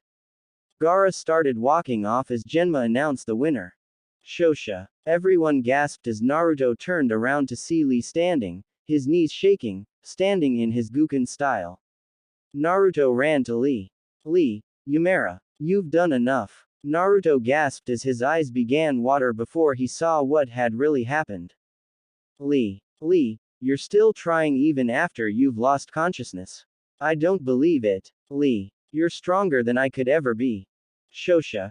Gaara. Guy appeared on the field and hugged Lee gently as he laid him on the ground. Naruto saw the medics rushing onto the field as they began checking Lee. After about 30 seconds, they made their analysis. Guy-san, Lee's injuries are severe. It's amazing he's still alive. If Naruto-san had not stopped that attack, this boy would most likely be dead now. With these injuries, it will take several months to heal with all of our current specialists working on him. Guy nodded solemnly as they carted Lee off to the medical facilities of the stadium to stabilize him before moving him to the hospital to receive emergency treatment. Genma turned back to the crowd. Ladies and gentlemen, as with all Chunin exam finals, we will now have a 1-hour recess between the rounds. Slowly, people started getting up and leaving the stands to go to the bathroom, buy food and drink and stretch their muscles. All talk was of Naruto and Lee. Naruto left to check up on Lee. When he got there, the medics saw him and one came over to him. Naruto-san, thank you for stepping in for Lee. If he had been hit with that sand, he would never have been able to be a shinobi again. Naruto nodded solemnly. Can I see him? The medic nodded and led Naruto into the room where Neji, Tenten and Guy were watching the medics working on Lee. They turned to Naruto. Guy began crying as he hugged Naruto, who stiffened. Naruto-kun, you are the epitome of youth. Thank you for saving Lee. Naruto nodded. No problem, Guy-sensei. Is there anything I can do for you to repay you for such a glorious display of youthfulness? Naruto could think of one thing and only one thing. How about letting go of me? It's kinda hard to breathe. Guy let go of Naruto and he gasped for air. Guy smiled at Naruto. My apologies, Naruto-kun. They chatted for a bit longer before Naruto decided to go see the others. 5 minutes later, in the shops of the stadium, all of the rookie genin and their Junin senseis except Sasuke had decided to get something to eat, settling for barbecue. They had taken their seat and were about to make their orders when Naruto walked in. Kiba called out to him. Oi, Naruto, over here. All conversation in the store stopped as they turned to see Naruto walking over to the long table and took a seat next to Kurenai. Hey guys. Ino looked at Naruto in awe. Naruto, what was that last move in your match? I've never seen anything like it. Naruto smiled at her as he made his order and explained. I knew that ninja frogs of a certain rank and above are able to produce oil, so I decided to use a Kaden Gukaku no Jutsu in tandem with the oil to make a giant fireball and tried and knock Kiba and Akamaru out of their henge, but not damage them enough to seriously hurt them. Kiba laughed. So you invented that on the spot? Naruto shrugged. Invented is probably not the right word. I think rediscovered is better. Considering all of the names I saw on the scroll of the frog contract, I'd be amazed if one of them hadn't done something similar before. Kiba smiled. You're something else, Naruto.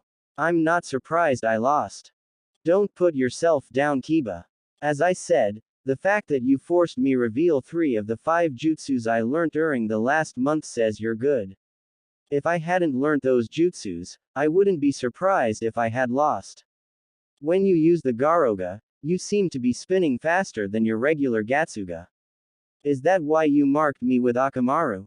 Because you were spinning too fast to see. Kiba's eyes widened. Yeah, so, what did you think of it?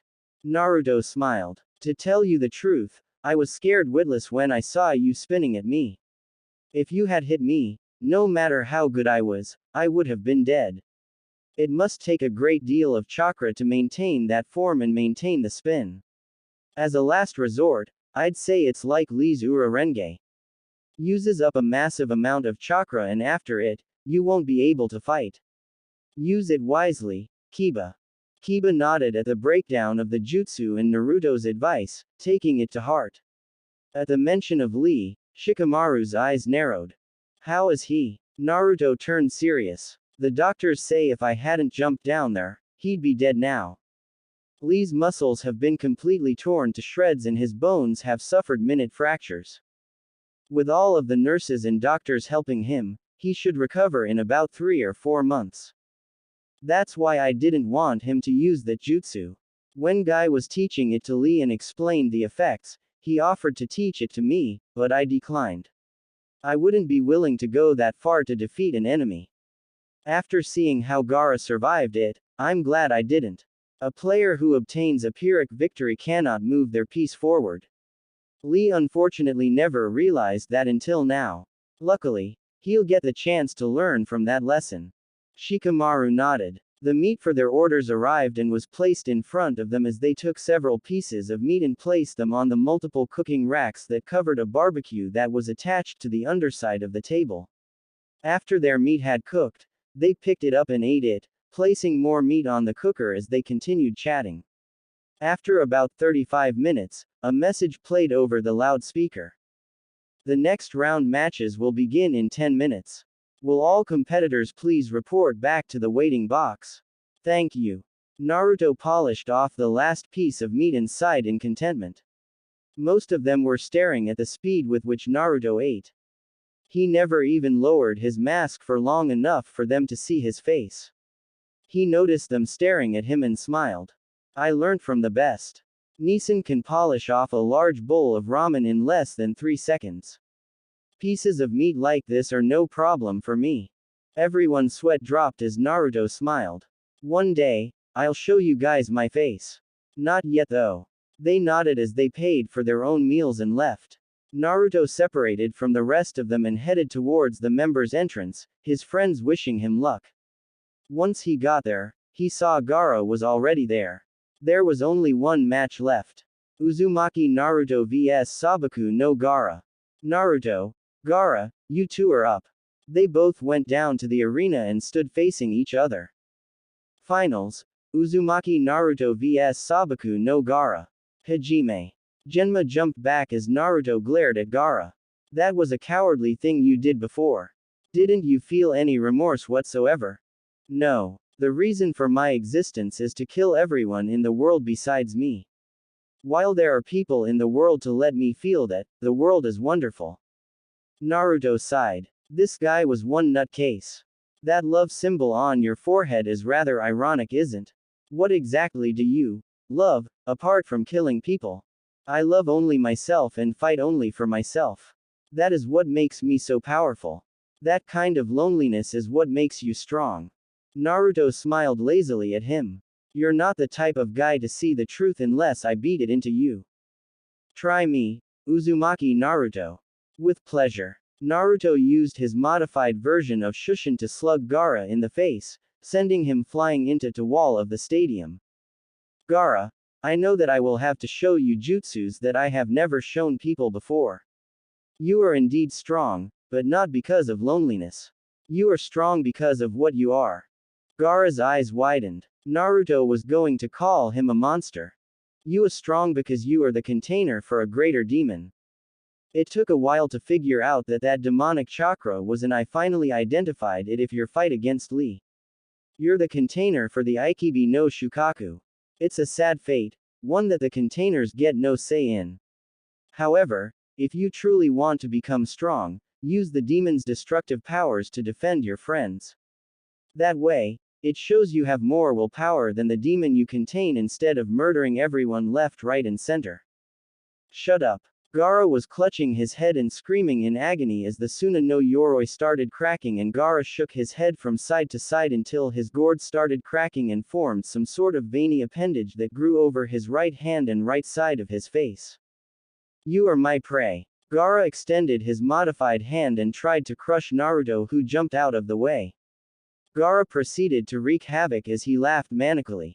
Are you scared of me, Uzumaki Naruto? Do you fear my existence? Show me this true power you speak of. Confirm it. Confirm your existence. Attack me. As you wish. Naruto held out his right hand and the chakra condensed into it, forming a sphere that looked like a miniature typhoon. There was a collective murmur in the crowd as Naruto announced the name of the jutsu. Rasengan. Naruto charged at Gaara and Gaara charged at him. Naruto aimed the Rasengan at Gaara's chest as it impacted, and Naruto let the Rasengan grow in size by releasing a little bit of control over its form. Gaara screamed in agony as the Rasengan surrounded him in a sphere of wild light that took him to the far wall, ripping up the ground in its path before it exploded against the wall.